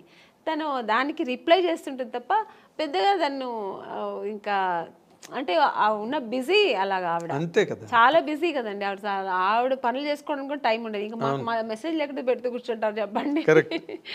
సో అంతే కానీ ఆ ఫ్రెండ్షిప్ లేదని కాదు, టైం లేదు ఆవిడకి. ఫస్ట్ ఆఫ్ ఆల్ ఎప్పుడు బిజీ ఉంటుందండి. ఇప్పుడే కాదు, మిస్ హీరోయిన్గా ఉన్నప్పుడు చూసారంటే తమిళ్లో బిజీ, తెలుగులో బిజీ, కన్నడలో సినిమాలు చేసేది రోజా గారు. ఫుల్ బిజీగానే ఉండేవారు ఆవిడ. దాని తర్వాత ఇంక పాలిటిక్స్కి వచ్చి ఈవెంట్స్ చేసేవారు, ఎప్పుడు బిజీ ఉంటారండి. అవును. అంటే మీ ఇద్దరు మామూలుగా పాలిటిక్స్ గురించి మాట్లాడుకోవడం అలాంటివి ఏమి ఉండవు? లేదు, నాకు అసలు పాలిటిక్స్ అంత నాలెడ్జ్ లేదు, నాకేం తెలీదు. ఊరికే చూస్తుంటాను అంతే. ఎవరు రోజా గారు అలా మాట్లాడుతున్నప్పుడు మీరు విని ఏంటి అలా మాట్లాడుతున్నావు ఏంటి అసలు అండం గట్టి అంటే అలా మాట్లాడాలేమో మరి, అది నాకు తెలీదు మరి. అంటే పాలిటిక్స్కి వెళ్తే అలా ఉండాలేమో, ఫైర్ బ్రాండ్ అలా లేకపోతే ఇంకా అదే. ఇప్పుడు మన సినిమాలో మనం నటించడం ఎలాగో అలాగా అలా మాట్లాడడం అదొక నటన. ఎగ్జాక్ట్లీ, అదొక పాత్ర పోషణ. నటన అనడం కన్నా అదొక క్యారెక్టర్, దాన్ని పోషించాలి అక్కడ. అయితే మీ కెరీర్లో ఫస్ట్ ఇన్నింగ్స్ అంతా బాగా సక్సెస్ఫుల్గా ఉన్నారు, సెకండ్ ఇన్నింగ్స్లో కూడా కంఫర్టబుల్గా ఉన్నారు. మీకంటూ అసంతృప్తులు ఏం లేవండి కెరీర్లో ఇన్ జనరల్గా? అంటే మనిషి అన్న వాళ్ళకి మనం ఎంత సక్సెస్ఫుల్గా ఉన్న కెరీర్లో కొన్ని ఎక్కడో తెలియని పాయింట్లో కొన్ని డిసాటిస్ఫాక్షన్స్ అలా మిగిలిపోతాయి. అలాంటివి ఏమైనా ఉన్నాయా? లేదు, ఐఎమ్ హ్యాపీ అండ్ కంప్లీట్లీ. నేను హీరోయిన్ అవ్వాలనుకున్నా, అయ్యాను. నేను అనుకోకున్న పాత్రలన్నీ నేను చేశాను. ఇప్పటికీ శుభలగ్నం అంటే శుభలగ్నం, మావి చిగురు, శుభ సంకల్పం, మిస్టర్ పెళ్ళాం, ఇలాంటి సినిమాలన్నీ చేస్తానని నేను ఎప్పుడు లైఫ్లో అనుకోలే. మామూలుగా హీరోయిన్స్ అంటే ఏంటి, 4 సాంగ్స్ ఉంటాయి, హీరో పక్కన రెయిన్ సాంగ్ ఒకటి ఉంటుంది, స్విమ్ సూట్ ఒకటి ఉంటుంది, సీషోర్ సాంగ్ ఒకటి ఉంటుంది, మళ్ళీ ఏదో రొమాన్స్ ఉంటుంది, ఇలాగే అనుకుంటాం కదా. అలా కాకుండా ఇప్పటికీ ఇప్పుడున్న జనరేషన్ కూడా, మేడం మీరు ఆ సినిమా చేశారు కదా, చాలా బాగుంటుంది మేడం, మొగుడు నమ్మేస్తారు కదా, శుభలగ్నం మేడం, క్లాసిక్స్ కదా అవి, క్లాసిక్స్, మిస్టర్ పెళ్ళాం, ఇలాంటి సినిమాలు కమల్ హాసన్ గారు చేశారు కదండి. మొన్న ఎప్పుడు చెన్నైలో షాపింగ్ వెళ్ళానండి. ఆ షాపింగ్ ఓనర్ వచ్చి తెలుగు ఆయన. ఫస్ట్ నేను ఏదో మేకప్ థింగ్స్ వెతుకుతున్నాను, మీరు మేకప్ ఆర్టిస్ట్ అండి అన్నారు. అండ్ నేను మామూలు వితౌట్ మేకప్లో వెళ్ళాను. నేను మేకప్ ఆర్టిస్ట్ కాదండి, నాకు మేకప్ థింగ్స్ అంటే. తర్వాత ఆయన కొంచెంసేపు అయిన తర్వాత కాసేపు తర్వాత ఆయన గుర్తుపెట్టాడు, మీరు ఆమ్ని గారు కదండి. బాబాయ్ ఏంటండి ఇలా సన్నబడిపోయారు అన్నారు. సన్నగా ఉంటేనే అండి మళ్ళీ ఛాన్స్ దొరుకుతాయి, లేదంటే దొరకదు, లావ్ అయిపోతే ఎలాగా అన్నాను. అప్పుడు అన్నారు మేడం మీరు అసలు మిస్టర్ పెళ్ళాం ఏం యాక్టింగ్ అండి అంటే, కొంతమందికి మిస్టర్ పెళ్ళాం నచ్చుతుంది, కొంతమందికి శుభలగ్నం నచ్చుతుంది. అలా డిఫరెంట్ రోల్స్ నేను చేసే అవకాశాలు నాకు. సో ఎక్కడ అసంతృప్తి అన్నది ఎక్కడ లేదు. అంటే అసంతృప్తి అంటే అది చేద్దాం అనుకుని నేను చేయలేపాను, లేకపోతే ఒకరితో చేద్దాం అనుకుని ఆ కాంబినేషన్ ఇప్పటికీ ఉందండి అది అసంతృప్తి. ఇప్పుడు మన శ్రీదేవి గారు చేశారు దాన్ని, మీండం కోకిల, అది వసంత కోకిల, ఆ క్యారెక్టర్ నాకు చేయాలని ఉంది, మిగిలిపోయింది కదా. ఇప్పుడు మళ్ళీ చేయలేము ఆ క్యారెక్టర్ చేయాలంటే. అవును, ఆ స్టేజ్ ఆ ఏజ్ దాటిపోయింది. అవును, అది అలాంటి సినిమా. అలాగే ఇప్పుడు రీసెంట్గా మనం బాహుబలిలో మన రమ్యకృష్ణ గారు అసలు ఎక్సలెంట్ క్యారెక్టర్ కదా అది. సో అలాంటి క్యారెక్టర్లతో దొరికితే నేను చేయాలి అనిపిస్తుంటుంది. ఆర్టిస్ట్కి ఎప్పుడు అసంతృప్తి, తృప్తి అనేది ఉండదు. ఈ క్యారెక్టర్ నేను చేయాలి, ఆ క్యారెక్టర్ నేను చేయాలి, అన్నీ నేనే చేయాలి, కామన్ గా ఉండేది తప్ప. బట్ నేను అనుకోని క్యారెక్టర్స్ కూడా నేను చేశాను కదా. అది ఇప్పుడు శుభలగ్నం అని నేను అనుకోలేదు, ఊహించిన క్యారెక్టర్స్ అవన్నీ. సో ఒక పక్కన ఆ సంతోషం కూడా ఉంది. కానీ మీరు అంతమందితో చేశారు కానీ ఒక్కళ్ళతో మిస్ అయ్యారు. తెలుసండి మీరు ఎవరిని అడుగుతున్నారని. ఎవరు చెప్పండి? మా మెగాస్టార్ చిరంజీవి గారు. అదొక్క అసంతృప్తి ఉందండి, ఆర్టిస్ట్గా అదొక్కటి ఉంది. ఎందుకంటే ఆ టైంలో ఆయనతో చేయడానికి అవకాశం రాని హీరోయిన్ మీరు ఒక్కరే. సౌందర్య చేసింది వచ్చిందా? వచ్చిందండి, నాకు అవకాశం రాలేదు. నేను ఎప్పుడు ఆయన్ని జపిస్తూ ఉండేదాన్ని కదా, ఎలా దేవుడిని జపించేదాన్నో అలాగా నేను చిన్నప్పుడు స్కూల్కి వెళ్ళే టైంలో ఆయన మన రాధా గారి సినిమాలు, విజయశాంతి గారు పక్కన చేసిన సినిమాలని ఎక్కువ చూసేదాన్ని. నాకు అక్కడే నేను చిరంజీవి గారు ఫ్యాన్ అయ్యాను. అసలు ఆ చిరంజీవి గారు అంటే ఇంకా పిచ్చి. సినిమా ఎంత పిచ్చో అంతే పిచ్చి నాకు చిరంజీవి గారు అంటే. ఇంకా నేను నా రొమాన్స్ నేను సాంగ్ ఏదో నేను డ్రీమ్లో ఇలా ఊహిస్తానంటే అది చిరంజీవి గారు పక్కన హీరోయిన్ తీసి మీరు వెళ్ళిపోతారు. నేను వెళ్ళిపోయేదాన్ని ఇలా నేను అక్కడ చేస్తే ఎలా ఉంటుందని అలా వెళ్ళిపోయేదాన్ని. సో అలా ఒక డ్రీమ్ నాకు ఉండేదన్నమాట. అది నాకు నిజమైంది కూడా. నాకు నిజంగా దొరుకుతుంది అనుకోలేదు. బట్ నాకు ఆఫ్టర్ శుభలగ్నం రిక్షావాడు సినిమా, ఆ సినిమాకి నేను ఫస్ట్ అడిగారనమాట, డేట్స్ కూడా తీసుకున్నారు. మళ్ళీ ఒక షూట్కి వెళ్ళాక ఇంకా 15 days ఉన్నప్పుడు నేను చిరంజీవి గారితో మాట్లాడాను కూడా. నేను ఆ టైంలో షూట్కి వెళ్తున్నా అన్నీ తెలుసు, సౌందర్యకి తెలుసు.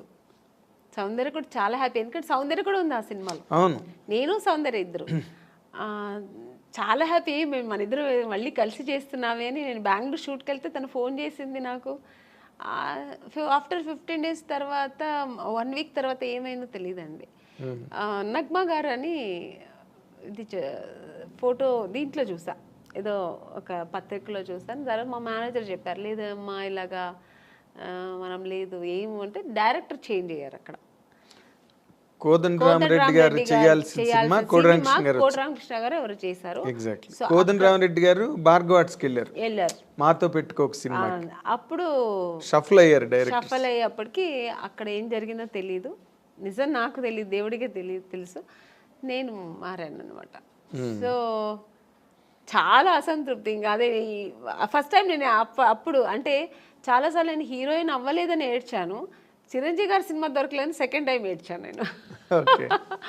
అంటే ఈయన పక్కన చేయలేదు అనే ఒక ఏడుపు అప్పుడు వచ్చింది అనమాట. అదే జీవితాంతం అది జీవితాంతం అలా ఉండిపోయిందండి, ఉండిపోతుంది కూడా. ఉంటుంది ఎందుకంటే ఇంకా దానికి ఇంకా ఆప్షన్ లేదు. మళ్ళీ ఏమైనా రాబోయే రోజుల్లో ఏదైనా సిస్టర్ క్యారెక్టర్ కూడా వచ్చిందండి, నేను చేయలేదు. స్టేట్ ఎవరు మన ఖుష్బు గారు చేస్తారు, ఏ సినిమా అనేది స్టాలిన్ నాకు అడిగారు అనమాట. అడిగారు, నేను సిస్టర్ రోల్ నేను చేయను, నేను ఊహించుకోలేను అసలు ఆయన పక్కన అసలు అని నేను చెయ్యనని చెప్పాను. మురుగదాస్ డైరెక్టర్ అడిగారండి, నేను చేయనన్నా. ఎందుకంటే నాకు చిన్నప్పుడు నా డ్రీమ్ హీరో ఆయన, నేను అసలు చేయలేను అని చెప్పాను.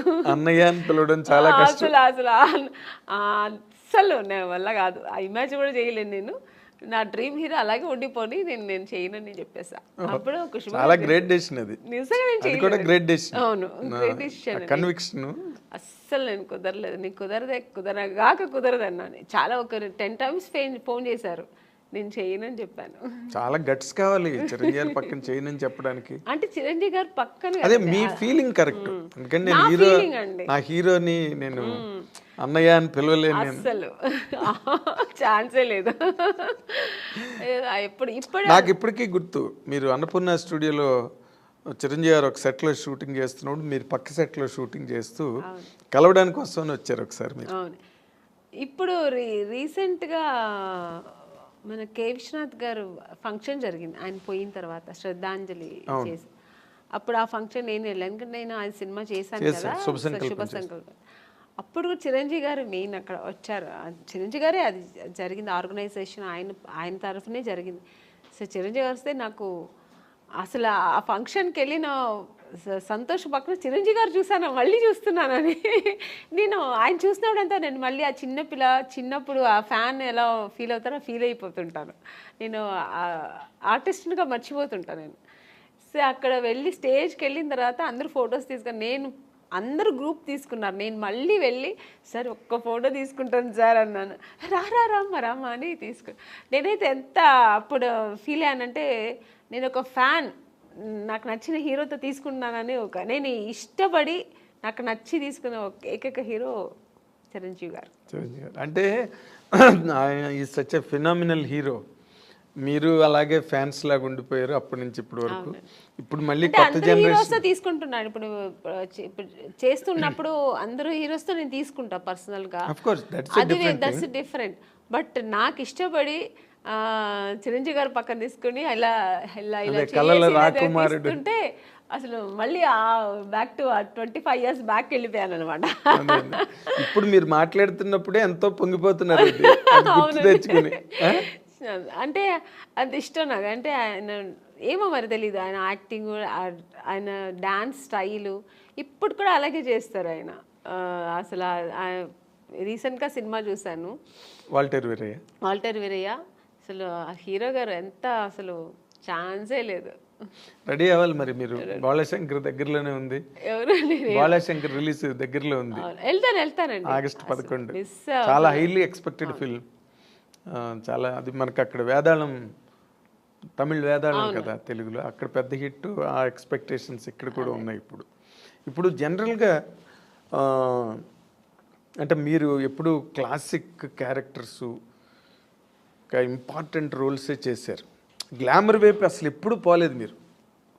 రమ్యకృష్ణ గారు చేశారు, కొంతలో కొంత సౌందర్యం కూడా చేసింది. మీరు అసలు అటు పక్కకే పోలేదంటే నాకు స్టార్టింగ్ ఇప్పుడు జంబలకడి పంలో మాస్ క్యారెక్టర్ అండి నేను చేశాను. తర్వాత ఏంటో ఆఫ్టర్ ఇమ్మీడియట్గా నాకు మిస్టర్ పెళ్ళాన్ దొరికింది. మిస్టర్ పెళ్ళాన్ తర్వాత చూసారంటే ఇంకా టోటల్గా హోమ్లీ క్యారెక్టర్స్ దొరికింది నాకు. ఒకవేళ నేను ఆ ఫేస్ నా బాడీ స్ట్రక్చర్ సెట్ అవుతుందేమో కానీ అందరూ ఆమెని అంటే ఇలా ఉంటేనే బాగుంటుంది, శారీ కట్టుకుంటేనే అందంగా ఉంటుందని. సో నాకు అలా బ్రాండ్ వేస్తారనమాట. అప్పట్లో జయసుధ్ గారికి ఉండేది అది. జయసుధ్ గారికి ఎలా ఉంటుంది, ఆవిడ ఎప్పుడు మాస్ అంటే అడవిరాముడు అవన్నీ చేశారు కానీ చేశారు, సహజ నటి అని ఒక ముద్ర వేసి ఆవిడని అలా పక్కన పెట్టారు. ఎంత బిజీగా ఉన్నా ఆవిడ అవే కైండ్ ఆఫ్ క్యారెక్టర్స్ చేసుకుంటూ వెళ్ళారు ఇప్పటి వరకు. బేసిక్గానండి ఈ మధ్య రోజుల్లో అంటే మీ టైంలో లేదు, ఏముందో బయటకు తెలియదు. బట్ ఈ రోజుల్లో ఈ కాస్టింగ్ కోచ్ అని మీరు ఒక సీనియర్ యాక్ట్రెస్గా, ఒక సక్సెస్ఫుల్ హీరోయిన్గా, ఒక డిగ్నిటీ అవన్నీ నిలబెట్టుకుని ఇన్నాళ్ళు ఇండస్ట్రీలో కంటిన్యూ అయిన ఒక స్టార్గా ఈ డెవలప్మెంట్స్ చూస్తున్నప్పుడు మీకు ఏమనిపిస్తుందండి? అంటే ఈ ప్రజెంట్ హీరోయిన్స్ ఫేస్ చేసే ఇష్యూస్ కానీ, లేకపోతే ఇండస్ట్రీలో వచ్చిన మార్పులు కానీ. అంటే హీరోయిన్ ఇప్పుడు ఫేస్ చేస్తున్న ఇది సావిత్రి గారి టైంలో నుంచి ఉందండి. ఓకే, ఇప్పుడు మీరు చెప్పేది ఏంటంటే హీరోయిన్స్ డిఫరెంట్ ప్రాబ్లమ్స్ ఫేస్ చేయాల్సి వస్తుందని. ఆ ప్రాబ్లమ్స్ హీరోస్కి లేదు, హీరోయిన్స్ మాత్రమే ఉన్నాయి. అదే కదా చెప్తారు మీరు. అది ఇప్పుడు కాదండి, అప్పుడు ఉన్న హీరోయిన్స్ దగ్గర నుంచి ఉంది. కాకపోతే అప్పుడు సోషల్ మీడియా, ఈ పబ్లిసిటీ ఇవన్నీ లేదు కాబట్టి తెలీదు. ఇప్పుడు అన్ని చిన్న విషయం కూడా ఇప్పుడు ఎలకపోయిందంటే పూలే పోయిందని ఇప్పుడు అంత ఎక్స్ప్లోర్ చేస్తున్నారు. చిన్న విషయాన్ని ఏమీ లేకుండా దాన్ని ఒక పెద్ద ఇష్యూ లాగా చూపిస్తున్నారు. అంతే తప్ప ఎప్పుడు లేదండి ప్రాబ్లమ్స్ హీరోయిన్స్కి, ఉంటూనే ఉంది. కానీ మనం చూస్ చేసుకోవాలి. హీరోయిన్స్గా అందరూ కష్టపడే వస్తారండి. ఎవరు వచ్చిన వెంటనే హీరోయిన్ ఎవ్వరు అవ్వలేరు. అంటే చేసిన ఆ హీరోయిన్స్ వాళ్ళకే తెలుసు. ఎవరికైనా ఆ వెనకాల ఒక కథ ఉంటుంది, వాళ్ళ బ్యాక్గ్రౌండ్ ఉంటుంది, వాళ్ళు ఏం కష్టపడ్డారు, ఎలా వచ్చారనేది ఉంటుంది. కానీ ఇప్పుడు మనం చూస్ చేసుకోవాలి. రెండు ఉంటుంది, మంచి ఉంటుంది, చెడు ఉంటుంది. మీరు ఏ ప్రొఫెషనల్ తీసుకోండి, ఏ జాబ్లో తీసుకోండి, మీకు ఉంటుంది మంచి చెడు. దాన్ని మనం తీసుకునే రీతి, మనం తీసుకోవాల్సిన ఇది మంచి ఇలా వెళ్ళాలి అనేది మన చేతుల్లో ఉంది. అంతే. చెడు ఉందని తెలిసిన తర్వాత మనం ఎందుకు వెళ్తామండి కదా. అని మీరు ఎప్పుడు అట్లాంటి ఎవరు మీ జనరేషన్ చెప్పాను కదా, ఫేస్ చేశాను నేను కూడా. తెలుగు మనం తమిళ్లో చాలా ఫేస్ చేశాను నేను కూడా. అంటే కాస్టింగ్ కోచ్ ప్రాబ్లం. అవునండి, ఇప్పుడు పెద్ద పెద్ద డైరెక్టర్స్ పెద్ద పెద్ద కంపెనీల్లో లేదు అలాంటి నాకు తెలిసి. కొన్ని కొత్త కంపెనీస్ వస్తాయి, కొత్త వాళ్ళు వస్తారు, సడన్గా ఆఫీస్ వేసుకుని హీరో, మనకేం తెలుసు వాళ్ళు కొత్త ఏదో హీరోయిన్స్ ఛాన్స్ అంట, మనం వెళ్తాము, ఒక పిలుస్తారు మేనేజర్ పిలుస్తారు, వెళ్తాం, ఓకే అండి 2 పీసెస్ వేయాలండి, మీకు ఇక్కడ స్ట్రెచ్ మార్క్ లా ఉంటుంది కదా అలా ఏమైనా ఉందంటే, నాకే ఎందుకు ఉంటుందండి స్ట్రెచ్ మార్క్, నాకు లేదండి అంట. లేదు ఒకసారి చూపిస్తే బాగుంటుంది. ఎలా చూపిస్తారండి? పక్కన ఇప్పుడు ఒక మదరు మా బ్రదరు ఉంటారు, వాళ్ళ ముందు ఇది చూపించండి, ఎలా ఇలాంటివి జరుగుతాయండి. అది ఎలా చూపిస్తారు? అది వాళ్ళు అర్థం చేసుకుంటా కావాలని చేస్తారా, లేదు పర్టికులర్గా దీనికోసమే ఆఫీస్ వేసుకొని కూర్చుంటారా మనకు తెలియదు. అప్పుడు అర్థమైపోతుంది వీళ్ళు సినిమా తీస్తారా లేదు దీనికోసం వచ్చారా. మనకు ఎక్స్పీరియన్స్ కదా, ఇప్పుడు ఒక 4-5 కంపెనీ వెళ్తే ఇప్పుడు అక్కడ ఎలా జరిగింది. ఇప్పుడు ఒక పెద్ద కంపెనీకి వెళ్తే వాళ్ళు ఏం అడుగుతారు, కొంచెం డ్యాన్స్ చేసి చూపించమ్మా, ఒక యాక్టింగ్ చూపించు, ఎమోషనల్గా చేయి, ఇప్పుడు ఒక హీరోయిన్తో మాట్లాడాలి, ఈ డైలాగ్ ఇస్తారు, ఇది ఎలా మాట్లాడతాం, ఇలా అడుగుతారు. అది మనకు సినిమాకు సంబంధించింది మాత్రమే వాళ్ళు అడుగుతారు. స్ట్రెచ్ మార్క్ చూడాలి, మీకు ఇక్కడ ఏమైనా బ్లాక్ ఉంటుందా, మొన్న ఒక హీరోయిన్ అలాగ వచ్చారు, మేము చూడకుండా వేసుకున్నాము, చూసిన తర్వాత స్పాట్లో చూసాము, మీరు కొంచెం బట్టలు ఇప్పి చూపించండి, ఇలాంటివి కొన్ని కొత్త వాళ్ళు ఉంటారండి. ఇలాంటి వేషాలకు వాళ్ళు దీనికోసం వస్తారా లేదా సినిమా తీయడానికి తెలిసిపోతుంది మనకు. అప్పుడు అర్థమవుతుంది. అప్పుడు లేదు సార్ ఐఎమ్ సారీ, నేను అలా అంతా చేయలేను, నాకు స్విమ్మింగ్ నాకు అసలే తెలియదు, నేను అలాంటి క్యారెక్టర్ కూడా నాకు వద్దని చెప్పి లేచి రావడం అంతే మన పద్ధతి. ఓకే చూపిస్తాను అనేది అది వాళ్ళ ఇష్టం అండి. అది ఎవరిని మేము తప్పు అనట్లేదు, వాళ్ళకి ఇష్టపడి ఓకే నేను దేనికైనా ఓకే నేను చూపిస్తాను అనేది వాళ్ళ మనసు దాన్ని బట్టి ఉంటుంది. నేనైతే మైండ్ సెట్ బట్టి నేనేమంటాను, లేదు సార్ నాకు అది తెలియదని, నేనైతే అలా చేయించాను, మీకు అంత ఇది ఉంటే నన్ను హీరోయిన్గా వేసుకోండి, నేను మీకు 2 పీస్ ఐఎమ్ రెడీ, నేను స్విమ్ సూట్ వేసుకుంటా, కానీ ఇక్కడ బట్టలు ఇప్పి చూపించడం అయితే నేను కుదరదని లేచి వచ్చిన ఎన్నో సన్నివేశాలు నాకు జరిగింది. అలాంటి సిచ్యుయేషన్స్ వచ్చాయి అని చెక్ వచ్చి అడ్వాన్స్ ఇచ్చిన కంపెనీలు ఎన్నో ఉన్నాయండి. నాకు అడ్వాన్స్ తీసుకున్నా, ఇంటికి వచ్చిన తర్వాత next day phone, madam manager, అప్పుడు మీకు సెల్ ఫోన్ లేదు కదా, ఏదైనా డైరెక్ట్ లేదంటే ల్యాండ్లైన్ మేనేజర్ వచ్చి మాట్లాడు, మేడం ఇలాగా డైరెక్టర్ గారు అక్కడ ఫుల్ ఇది పెట్టుకున్నారు, ఒక స్టోరీ డిస్కషన్ పెట్టుకున్నారు, ఇట్లా ఒక బీచ్ దగ్గర ఇట్లా రమ్మంటున్నారు మిమ్మల్ని, ఫైనాన్షియర్ వస్తున్నారు చూడాలంట. ఫైనాన్సర్ నన్ను ఎందుకు చూడాలి, నాకు అర్థం కాదు. ఫైనాన్స్ ఇప్పుడు చూడాల్సిందే డైరెక్టర్ ప్రొడ్యూసర్ అయిపోయింది. ఇంకా ఎక్కువ అనుకుంటే హీరో చూడాలా, ఓకే హీరో గారు చూడాలి ఎలా ఉంటుంది, నా పక్కనే ఎలా చేస్తుంది హీరోయిన్ ఒక అమ్మాయి ఎలా ఉంటుందో చూడటం, ఇది పద్ధతి. ఫైనాన్సర్ ఎందుకు చూడాలి నన్ను అనవసరంగా, నాకు అర్థం కాదు. కొన్ని రోజుల తర్వాత అర్థమయ్యేది, ఇంకోటి నాకు ఎక్కడ అర్థమయ్యేదంటే, మమ్మీ వద్దండి మీరు మాత్రం వస్తే చాలంటేనే అర్థమైపోయేది. కారు తీసుకొచ్చారు, ఐఎమ్ సారీ అని నేను రాను. ముందు మన అమ్మగారు అస్సలే పంపరు, ఒంటరిగా అంటే మా అమ్మ పంపించేది కదండి. లేదండి మా అమ్మాయిని అయితే ఒంటరిగా పంపాము. మా అమ్మ ఒక్కటే అన్నదండి, సినిమా హీరోయిన్ అవ్వాలా అనుకున్నావు, నాన్నగారి దగ్గర పర్మిషన్ తీసుకుని వచ్చాము, లేదు అప్పుడు ట్రై చేస్తున్నాం, అప్పుడు ట్రై చేసే టైంలో ఓకే దొరికితే చేద్దాం, లేదంటే ఉంది మనకు బెంగళూరులో మాకు ఇల్లు ఉంది, హ్యాపీగా అక్కడ వెళ్ళి జాబ్ చేస్తా, లేదు చదువు పెళ్లి చేస్తానో చేస్తా, ఇన్ని ఆప్షన్ ఉన్నప్పుడు మనకు అనవసరం. నువ్వు హీరోయిన్ అవ్వాలా, మనం దానికోసం కష్టపడతాం, ఇంకా అడ్డతోవలు తొక్కనక్కర్లేదు, అది మనకు అనవసరం. అలా నేను అలాగే ట్రావెల్ అయ్యానండి. నాకు అలాగే ఒక మంచి కంపెనీ, మంచి డైరెక్టర్స్, హెల్దీ పీపుల్స్తో హెల్దీ దేవుడు మీ మరో విన్నాడు, తప్పు నాది 100%. కీర్తనని బాగా ఆస్వాదించాడు. ఒక్కొక్క కంపెనీ వెళ్ళొచ్చిన వెంటనే నేను ఫస్ట్ దేవుడా నాకు రేపు ఈ కంపెనీ రేపు నేను హీరోయిన్ అయిపోవాలి, సెలెక్ట్ అయిపోవాలి, ఇలాగే వేడుకునేదాన్ని. అదే కాకపోతే ఇప్పుడు మీరు ఒకటి గమనించాలి, మీరు అన్నారు ఇందాక సావిత్రి గారి దగ్గర నుంచి ఉన్నాయండి ఇలాంటి ఇండస్ట్రీలోని అని. కాకపోతే ఇప్పుడు సోషల్ మీడియా రావడం వల్ల, కానీ హీరోయిన్లే పోలీస్ కంప్లైంట్లు ఇచ్చి కొంతమంది బాంబే నుంచి వచ్చిన వాళ్ళు, లేకపోతే ఏదో మొత్తానికి అలాంటివన్నీ జరగడం, అవన్నీ యూట్యూబ్లో వాళ్ళు వచ్చి వీడియోలు రిలీజ్ చేయడం, ఒక రకమైన డిస్టర్బెన్స్ అన్నది కొన్ని అన్ని చోట్ల అని కాదు, ఇన్ని సినిమాలు వస్తున్నాయి ఎక్కడ జరగవు కానీ, బట్ జరిగినవి మాత్రం చెప్తున్నాను కదండి, ఇండస్ట్రీ పరువు తీస్తున్నాయి. తీయడానికినే వచ్చిన వాళ్ళు అయితే ఇది జరగదండి. ఇంకా వేరే థాట్స్ మీద వస్తారండి కొంతమంది. ఇక్కడ హీరోయిన్లు ఉంటారు, ఇలా ఉంటారు, మనం ఇది సినిమా తీస్తూ ఇది కూడా చేయొచ్చు అనే వాళ్ళు కొంతమంది వస్తారు. అక్కడ ఇలాంటి తప్పులు జరుగుతాయి. ఓన్లీ సినిమాని నమ్ముకొని సినిమాని లవ్ చేసి ఒక సినిమా మనకు ఇండస్ట్రీలో ఈ ప్యాషన్తో వచ్చేవాళ్ళు, కళాకారులుగా వచ్చేవాళ్ళు ఎప్పుడు ఈ తప్పులు అక్కడ ఈ తప్పులు జరగదండి. వేరే థాట్స్ కూడా ఉంటాయి చూడండి దాంతోపాటు, లేదంటే ఆ థాట్స్ మాత్రమే అనుకొని వస్తారు కదా, అక్కడ ఈ తప్పులు జరుగుతాయి. సో అక్కడ కొంతమందికి ఇలా జరుగుతాయి. అవును. తర్వాత మీ టూ అనేది కూడా, అలాగే ఆడవాళ్ళు కూడా అండి, ఏ హీరోయిన్ కూడా మనం ఇలా అయిపోవాలి, చెడుగానే ఉండాలి, చెడు దారి తొక్కాలని ఎవ్వరు రారండి. అందరూ ఒక డ్రీమ్తో వస్తారు. ఏ అమ్మాయి అయినా సరే నేను ఒక హీరోయిన్ అవ్వాలి, ఎవరికి ఆశ అందరికీ సొంతం కదండి.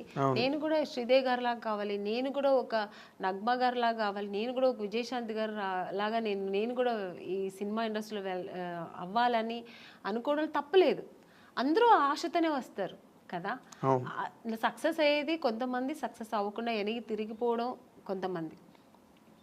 ఆ టైంలో కొంతమంది ఇలా జరిగితే దానికి పాప వాళ్ళు ఏం చేస్తారండి, నమ్మకం, ఒకవేళ మనం హీరోయిన్ అయిపోతామేమో అని ఒక నమ్మకంతో కొన్ని తప్పులు జరిగిపోవచ్చేమో, నాకు తెలియదు మరి.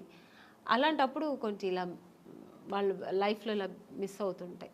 అవును. మీటూ అనేది కూడా చాలా పెద్ద మూమెంట్. తమిళ్లో రేవతి గారు వాళ్ళందరూ కూడా దాన్ని, జయసూద్ గారు ఇక్కడ, ఆ మీటూ అనేది కూడా చాలా పెద్ద రేంజ్లోనే జరిగింది. దానిలో మీరు పార్టిసిపేట్ చేశారా? లేదండి, నేను చెప్పాను, నాకు మా ఇంట్లో నా సమస్యలు ఎక్కువ ఉంటాయి, ప్రాబ్లమ్స్. ఇప్పుడు చాలా మీ ఇల్లే ఒక ఇండస్ట్రీ, నా ఇల్లే ఒక ఇండస్ట్రీ, అదొక మినీ ఇండస్ట్రీలా ఉంటుంది. వాళ్ళ ప్రాబ్లమ్స్, పైగా ఇప్పుడు నాకు 2 పిల్లలు, వాళ్ళు చిన్న పిల్లలు, వాళ్ళని చూసుకోవడం, ఫుల్ బిజీ ఉంటానండి. అసలు నేను ఇంటికి వెళ్తే నా ఫోన్ కొంచెం ఫ్రీగా ఉంది మాట్లాడతానంటే ఇక్కడ షూట్లో ఉన్నప్పుడే, ఇక్కడ కొంచెం ఫ్రీగా ఉంటాను. ఇంటికి వెళ్తే 24 అనేది నాకు 26 అవర్స్ అయినా చాలదండి. ఎందుకంటే నా 2 పిల్లలు ఉన్నారు కదా, వాళ్ళు కొంచెం హైపర్ యాక్టివ్ ఎక్కువ. నా ఫోన్ వాళ్ళ దగ్గర ఉంటుంది, నా దగ్గర ఉండదు. నేను ఆడుకోవాలి, కొంచెం ఫోన్ ఇయ్యమ్మా, కొంచెం ఫోన్ చేసుకోవాలి, నాకు ఏదైనా మిస్డ్ కాల్ ఉంటుంది, కొంచెం ఇయ్యమ్మా, కొంచెం ఈ నాన్న, నా పిల్లలతో నేను ఆడుకోవాలి, అలా ఉంటుంది. లేదంటే ఆ ఫోన్ ఎక్కడ పడుతుందో నాకు తెలీదు. ఇంకా వాళ్ళ చదువులు, వాళ్ళ స్కూల్ తీసుకెళ్ళడం, ఇలా బిజీ ఉంటా. ఇప్పుడు నార్మల్గా మీలాంటి మైండ్ సెట్ ఉన్న వాళ్ళకి ఇన్ జనరల్గా, సరే కొంతమంది మైండ్ సెట్స్ మనిషికి రకమైన మైండ్ సెట్ ఉంటుంది. ఇప్పుడంతా మీరు ఒక సింగిల్ హ్యాండ్ ఫైట్ లాగా మీ లైఫ్ కదా. అవునండి. అప్పుడేమో పెళ్ళికి ముందు అన్ని బాధ్యతలు మీ మీద వేసుకుని అన్ని ఇంట్లో ఫాదరు మదరు మీరే అయ్యి అన్నీ చేశారు. ఇప్పుడు మళ్ళీ ఫాదరు మదరే అయ్యారు మీ పిల్లలకి. అవునండి కదా, సింగిల్ హ్యాండ్ ఫైట్. ఇప్పుడు మళ్ళీ ఈ లైఫ్ ఎలా అనిపిస్తుంటుందండి మీకు ఇన్ జనరల్గా? అంటే ఇక్కడ ఫాదరు మదర్ అని కాదు, నేను ఎక్కువ కేర్ తీసుకుంటుంటాను. ఇప్పుడు అప్పట్లో కూడా మా నాన్నగారు, మా అమ్మగారు అందరూ ఉన్నా కూడా, అది చెప్పాను కదా, ఇంట్లో ఒక వస్తువు లేదంటే దాన్ని నేనే ఇంట్రెస్ట్గా, నాకు ఇది కావాలి, ఇది ఇంట్లో ఇలా ఉండాలి, మా ఇల్లు కూడా ఇలా ఉండాలి, మా ఇంట్లో కూడా కార్పెట్ వేయాలి, మా ఇంట్లో కూడా సోఫా ఉండాలి, ఇలా ఆలోచిస్తుంటాను. వాళ్ళ ఇంట్లో ఉంటే మనకెందుకు, మేము ఇలాగే ఉంటాం అని ఉండదు నాకు. ఒక ఇంట్లో చూసానంటే ఆ కెపాసిటీ మనం కూడా ఎందుకు కొనలేమా, కొనొచ్చు కదా అని ఆ మైండ్ సెట్ అలాగే లైఫ్లో కూడా వచ్చింది. ఇప్పుడు మన పిల్లలు, ఆ అమ్మాయి స్విమ్ చేస్తారు, ఎందుకు మా సిస్టర్ కూడా నేర్చుకుని అలాగే ఇప్పుడు మా పిల్లలు కూడా. సో అందుకని అమ్మా నాన్న వాళ్ళకి ఉన్నా కూడా వాళ్ళు చెయ్యనేది నేను చేస్తాను. అలాగే ఇప్పుడు కూడా అంతే, మా పిల్లలు కూడా నేను ఎక్కువ ఇంట్రెస్ట్ చేస్తాను. ఇప్పుడు కూడా మా పిల్లల అదర్ యాక్టివిటీస్ అంటే నేనే వెళ్తుంటాను, నేర్చుకోమంటుంటాను. మా పిల్లలు, మమ్మీ నీకు వేరే పనే ఉండదా మమ్మీ, ఎప్పుడు ఇంటికి వస్తే ఇది చేయి అది చేయని ఎప్పుడు శాసిస్తూనే ఉంటావా, స్విమ్మింగ్ వెళ్ళమంటావు, దీనికి నాకు రెస్టే ఇవ్వవా మమ్మీ అంటుంది మా అమ్మ. ఇప్పుడు ఇంకా దానికి ఎంత 7 years, అసలు రెస్టే ఇవ్వవా మమ్మీ, నువ్వు ఎప్పుడు బిజీగానే ఉండాలా, మేము కొంచెం రిలాక్స్ అని ఇవ్వ మేడం మమ్మీ అంటది. అండ్ ఇప్పుడు ఈ జనరేషన్ పిల్లలకి టార్గెట్స్ ఎక్కువైపోయి వాళ్ళు మన టైంలో చదువులు వేరు. ఇప్పుడు మా సిస్టర్ అంతా అసలు భయపడేవారండి, నాకు మాట్లాడేవారు కాదు, నేను ఏం చెప్తే వినేవారు అనమాట. 5 o'clock లేవా, ఓకే అమ్మ అక్క లేస్తున్నాను అక్క, అంతే. ఇప్పుడు పిల్లలు కొంచెం ఆర్గ్యుమెంట్ చేస్తారు, ఏంటి మమ్మీ పొద్దునే నీ గోలా, ఎందుకు ఇంత తొందర లేపుతున్నా, నేను నిద్రపోని మమ్మీ, నాకు హ్యావ్ టు స్లీప్ మమ్మీ అంటది మా అమ్మాయి. అదేలేండి. కానీ నేను ఇంకొక చాలా డెలికేట్ ఇష్యూ అండి, బట్ ఈ తరం హీరోయిన్లకి కొంతమందికి మీలాంటి ఒక సీనియర్ యాక్ట్రెస్ చెప్పే మాటలు వాళ్ళకి హెల్ప్ కావచ్చు. ఒక్కొక్కసారి ఒక ఇంటర్వ్యూలో మాటలు విన్నప్పుడు మీరు ఇంత ఒక డొమెస్టిక్ మైండ్ సెట్, ఒక హౌస్ వైఫ్కి ఏం కావాలో ఆ అవసరమైన ఆ మానసిక పరిణితనండి, పరిపక్వతనండి, అన్ని వైపుల నుంచి అన్ని జాగ్రత్తగా సంరక్షించుకుంటూ వచ్చే ఒక లైఫ్ స్టైల్ మీది, మైండ్ సెట్. కానీ but where the mistake happened అండి మీ పర్సనల్ లైఫ్లో? నాకేం మిస్టేక్ ఏం జరగలేదండి. మిస్టేక్ ఏముంది, మిస్టేక్ అంటే ఇప్పుడు హీరోయిన్గా ఉన్నాను, కొన్ని అదే హీరోయిన్ అవ్వడానికి ఏం ఫేస్ చేయాలో చేశాను, హీరోయిన్ అయ్యాను. అంటే ఫేస్ చేశానంటే ఎక్స్పీరియన్స్ అయింది తప్ప ఇలా ఉండాలి, ఓకే ఇదిగా నెగటివ్స్ లేదు, ఇలా ఓకే ఇది ఉందా, నెగటివ్ ఉందా మనకొద్దు, ఓకే దూరంగా ఉందాం, ఓకే నెక్స్ట్ మంచి జరిగింది, హీరోయిన్ అయ్యాను. పెద్ద డైరెక్టర్ గంగేమ్రన్ గారు, ఇక్కడ తెలుగులో ఈవి సత్యనారాయణ గారు, చేశాను. ఓకే ఐ లక్, దేవుడు గాడ్ గ్రేస్. అలాగే ఇంకా మ్యారేజ్ లైఫ్లో కూడా ఒక మ్యారేజ్ చేసుకున్నాను, నాకేం పెద్ద టెన్షన్స్ లేదు. నేను అనుకున్నట్టే నేను ఎలా ఉండాలనుకున్నా అలాగే ఉంటున్నాను హ్యాపీగా. నాకు అక్కడ ఏం రిస్ట్రిక్షన్స్ లేదు, ఏ ఫోర్స్ లేదు, నేను ఎలా ఉండాలో అలా ఇంట్లో ఫ్రీ బర్డ్ నేను. కానీ చాలా విచిత్రమైన విషయం, అందరూ విచిత్రంగా ఆమన్ గారి విషయంలో ఫీల్ అయ్యేది, మీరు చాలా దైవభక్తురాలు, సంప్రదాయవాది, అసలు 16 అణాల హిందూ అమ్మాయి, ముస్లిం పర్సన్ని ఎలా చేసుకోవడం అన్నది అసలు సంథింగ్. అంటే నాకు మతాల మీద నమ్మకం లేదండి, నాకు రిలీజియన్ అనేది ఏం లేదు, ఆడ మగ అంతే. అంటే ఇప్పుడు నేను పెరుమాళ్ బాలాజీని ముక్తా అంటే అది నా ఇంట్రెస్ట్, నాకు అది ఇష్టం. అందుకని అల్లా ముక్తున్న తప్ప నేను అనట్లేదు, జీసస్ ముక్త తప్ప అనట్లేదు. జీసస్ నాకు ఇష్టమైతే నేను ఇప్పుడు నాకు కూర్చున్నప్పుడు చర్చికి వెళ్ళాలి అనిపిస్తే వెళ్తాను. అలాగా నాకు చర్చికి వెళ్ళే వాళ్ళు చాలా మంది, అలాగే నాకు ఫ్రెండ్స్ కోసం కూడా రిలీజియన్ మతాల మీద పెద్ద ఇదేం లేదు నాకు. సో అందుకని నాకు ఆ ప్రాబ్లమ్స్ లేదు. కానీ నాకు ఇష్టం పూజలు చేయడం, ధ్యానం చేయడం, మంత్రాలు చదవడం, ఇవి నాకు ఇంట్రెస్ట్, అది నేను చేసుకుంటా. అందుకని వేరే వాళ్ళ మీద నువ్వు ఇలాగే చేయాలి, ఇదే నమ్మండి, ఇది చేయండి అని నేను ఎవరిని ఫోర్స్ చేయను. వాళ్ళు చేస్తున్నది కూడా నేను తప్పని నేను అన్నాను, మీ అభిప్రాయం ఎదుటి వాళ్ళ మీద రుద్దను. వాళ్ళు చేస్తున్న అంటే మీ మదర్ వైపు నుంచి కానీ ఎప్పుడు అపోజిషన్ రాలేదా? నాకు ఏది ఇష్టమో ఎవరు నన్ను ఎప్పుడు ఏమనలేదండి. మా అమ్మగారు ఒక్కటే, నువ్వు ఎవరైనా పెళ్లి చేసుకో, ఎలాగైనా చేసుకో, ఎలా అయినా ఉండు, సినిమా ఇండస్ట్రీని వదలద్దు. ఎందుకంటే అమ్మ నేను ఎంత కష్టపడ్డానో నాతో పాటు అమ్మ కష్టపడింది. అవును, ఎక్కడా కూడా అమ్మ నన్ను కష్టపడనివ్వకుండా ఆవిడ కష్టాలు అనుభవించేనా నన్ను హీరోయిన్ చేసింది. అలాంటి ఒక ఇండస్ట్రీని ఈ హీరోయిన్ అవ్వడానికి నువ్వు ఎన్ని కష్టాలు పడ్డావు, అలాంటి ఒక ఇండస్ట్రీని వదలొద్దు. నువ్వు ఇష్టపడి వచ్చావు, ఆ కళామ తల్లి నిన్ను అనుకుని నీకు ఇచ్చింది, ఆ కళామ లైఫ్ లాంగ్ కొనసాగించు. నాతోనే ఉన్నారు ఇప్పటికీ. మీరు ఇంటికి ఎప్పుడైనా సడన్గా వెళ్తే కూడా నేను చెప్పట్లేదు, ఎప్పుడు సడన్గా వెళ్తే మా అమ్మ ఒక టీవీ ఉంటుందండి ఎప్పుడు ఆవిడ ఇప్పుడు రిలాక్స్ అయిపోయింది కదా, ఎప్పుడు ఆ టీవీలో ఆమెని సినిమా, ఆమెని ఇంటర్వ్యూ, ఆమెని సాంగ్స్ ఇదే పోతుంటుంది అంతే. ఆవిడ అది నేను అంటే నీకేమైనా పిచ్చి పట్టిందమ్మా, ఎప్పుడు నాదే చూస్తున్నా, నాకు విని నాకు విసిగెత్తింది, వేరే ఏదైనా పెట్టమ్మా అంటే అలా అమ్మ చాలా ఇష్టపడుతుంది, ఆ ఫీల్డ్ని ఇష్టపడుతుంది. నేను చేయడం అనేది ఆవిడకి అంతకంటే ఇష్టం. అదేలే. సో అందుకని నన్ను ఎప్పుడు అమ్మ అనేది, నేను షూటింగ్ వెళ్తానంటే నాకంటే ఎక్కువ సంతోషపడేది మా అమ్మాయి ఇప్పటికీ. అంటే మీరు ఈ షూటింగ్ వెళ్తున్నావు అమ్మా, ఓకే ఓకే అంటారు. అదే ఆనందం, బికాజ్ మీరు పడ్డ కష్టానికి దొరికింది అంత సక్సెస్ దొరికింది. ఆ సక్సెస్ ఇప్పుడు అలాగే ఉండాలి, ఆ ఇండస్ట్రీని వదలొద్దు అంటుంది అమ్మ. ఎగ్జాక్ట్లీ. అంటే ఇప్పుడు మీరు ముస్లిం పర్సన్ చేసుకున్న కారణంగా ముస్లిం మతం తీసుకోవడం అలాంటివి ఏం చేయలేదా మీరు? ఏమీ లేదండి, నేను ఎలా మైసెల్ఫ్ నేను ఎలా ఉన్నానో అలాగే ఉన్నాను, అలాగే ఉంటూ ఉంటాను. నాకు ఏది అలాంటి ఒక ప్రాబ్లమ్స్ ఏమీ లేదు, గొప్ప విషయం అది. ఎప్పుడు లేదు, ఇప్పుడు లేదు, ఎప్పుడు లేదు. ఎందుకంటే చాలా మంది వెంటనే ముస్లిం మతం తీసుకుని, అంటే ముస్లిం అని కదా ఏ మతం వాళ్ళని చేసుకుంటే, నేను అలా ఉంటే అసలు నాకు అలాంటి కాంట్రవర్సీ నాకు ఫస్ట్ ఆఫ్ ఆల్ నచ్చదు.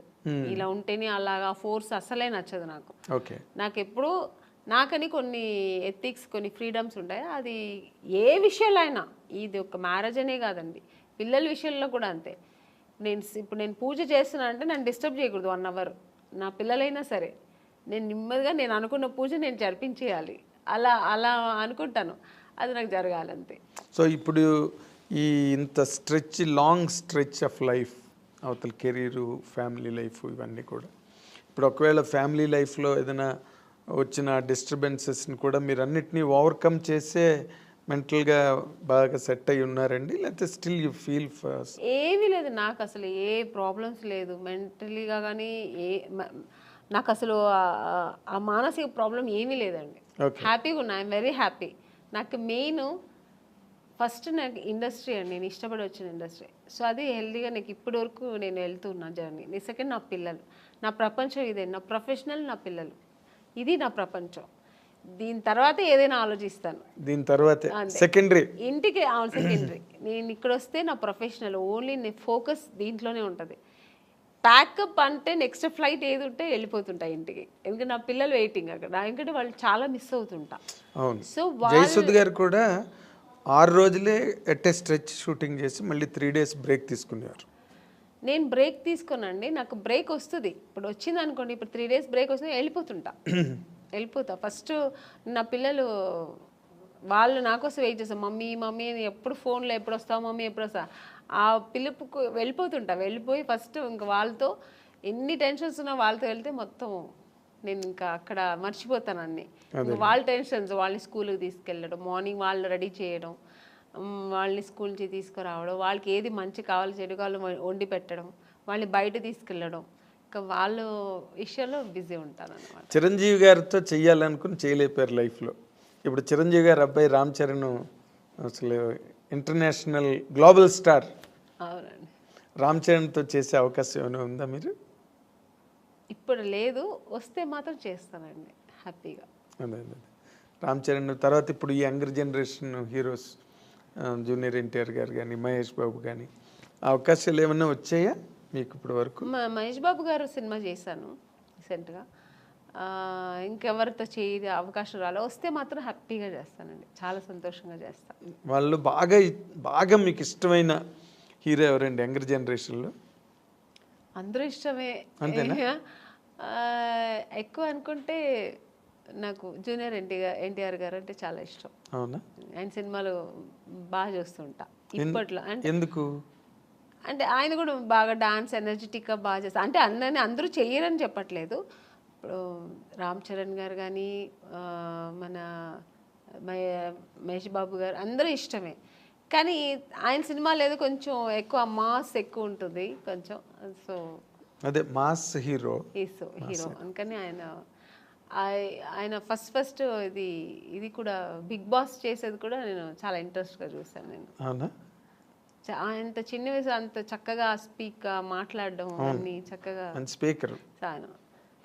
నెక్స్ట్ ఇప్పుడు నాగార్జున గారిది కూడా బాగుంది, బట్ జూనియర్ ఎన్టీఆర్ గారు ఫస్ట్ టైం చేశారు కదా అలాంటిది ఈవెంట్, ఆయన చేయడం ఫస్ట్ టైం కదా అది. Exactly. So very very nice Amani గారు, చాలాసేపు మా స్టూడియోకి వచ్చి చాలా చాలా విషయాలను మీరు గుర్తు చేసుకున్నారు, చెప్పారు. చాలా హ్యాపీ. మీ సెకండ్ ఇన్నింగ్స్ కూడా మంచి మంచి క్యారెక్టర్లు, మళ్ళీ ఒక 25 ఏళ్ళ తర్వాత మిమ్మల్ని ఎవరైనా ఇంటర్వ్యూ చేస్తే మళ్ళీ ఈ క్యారెక్టర్లన్నీ చెప్పి మాట్లాడండి, మంచి క్యారెక్టర్స్ మీరు చేయాలని. Thank you. మీకు గాడ్, మీరు నమ్మే దేవుడు అన్నీ మీకు ఇంకా బాగా ఇచ్చి హ్యాపీ లైఫ్ ఇవ్వాలని కోరుకుంటూ ఈ wish you all the very best from the I dreams side అండి.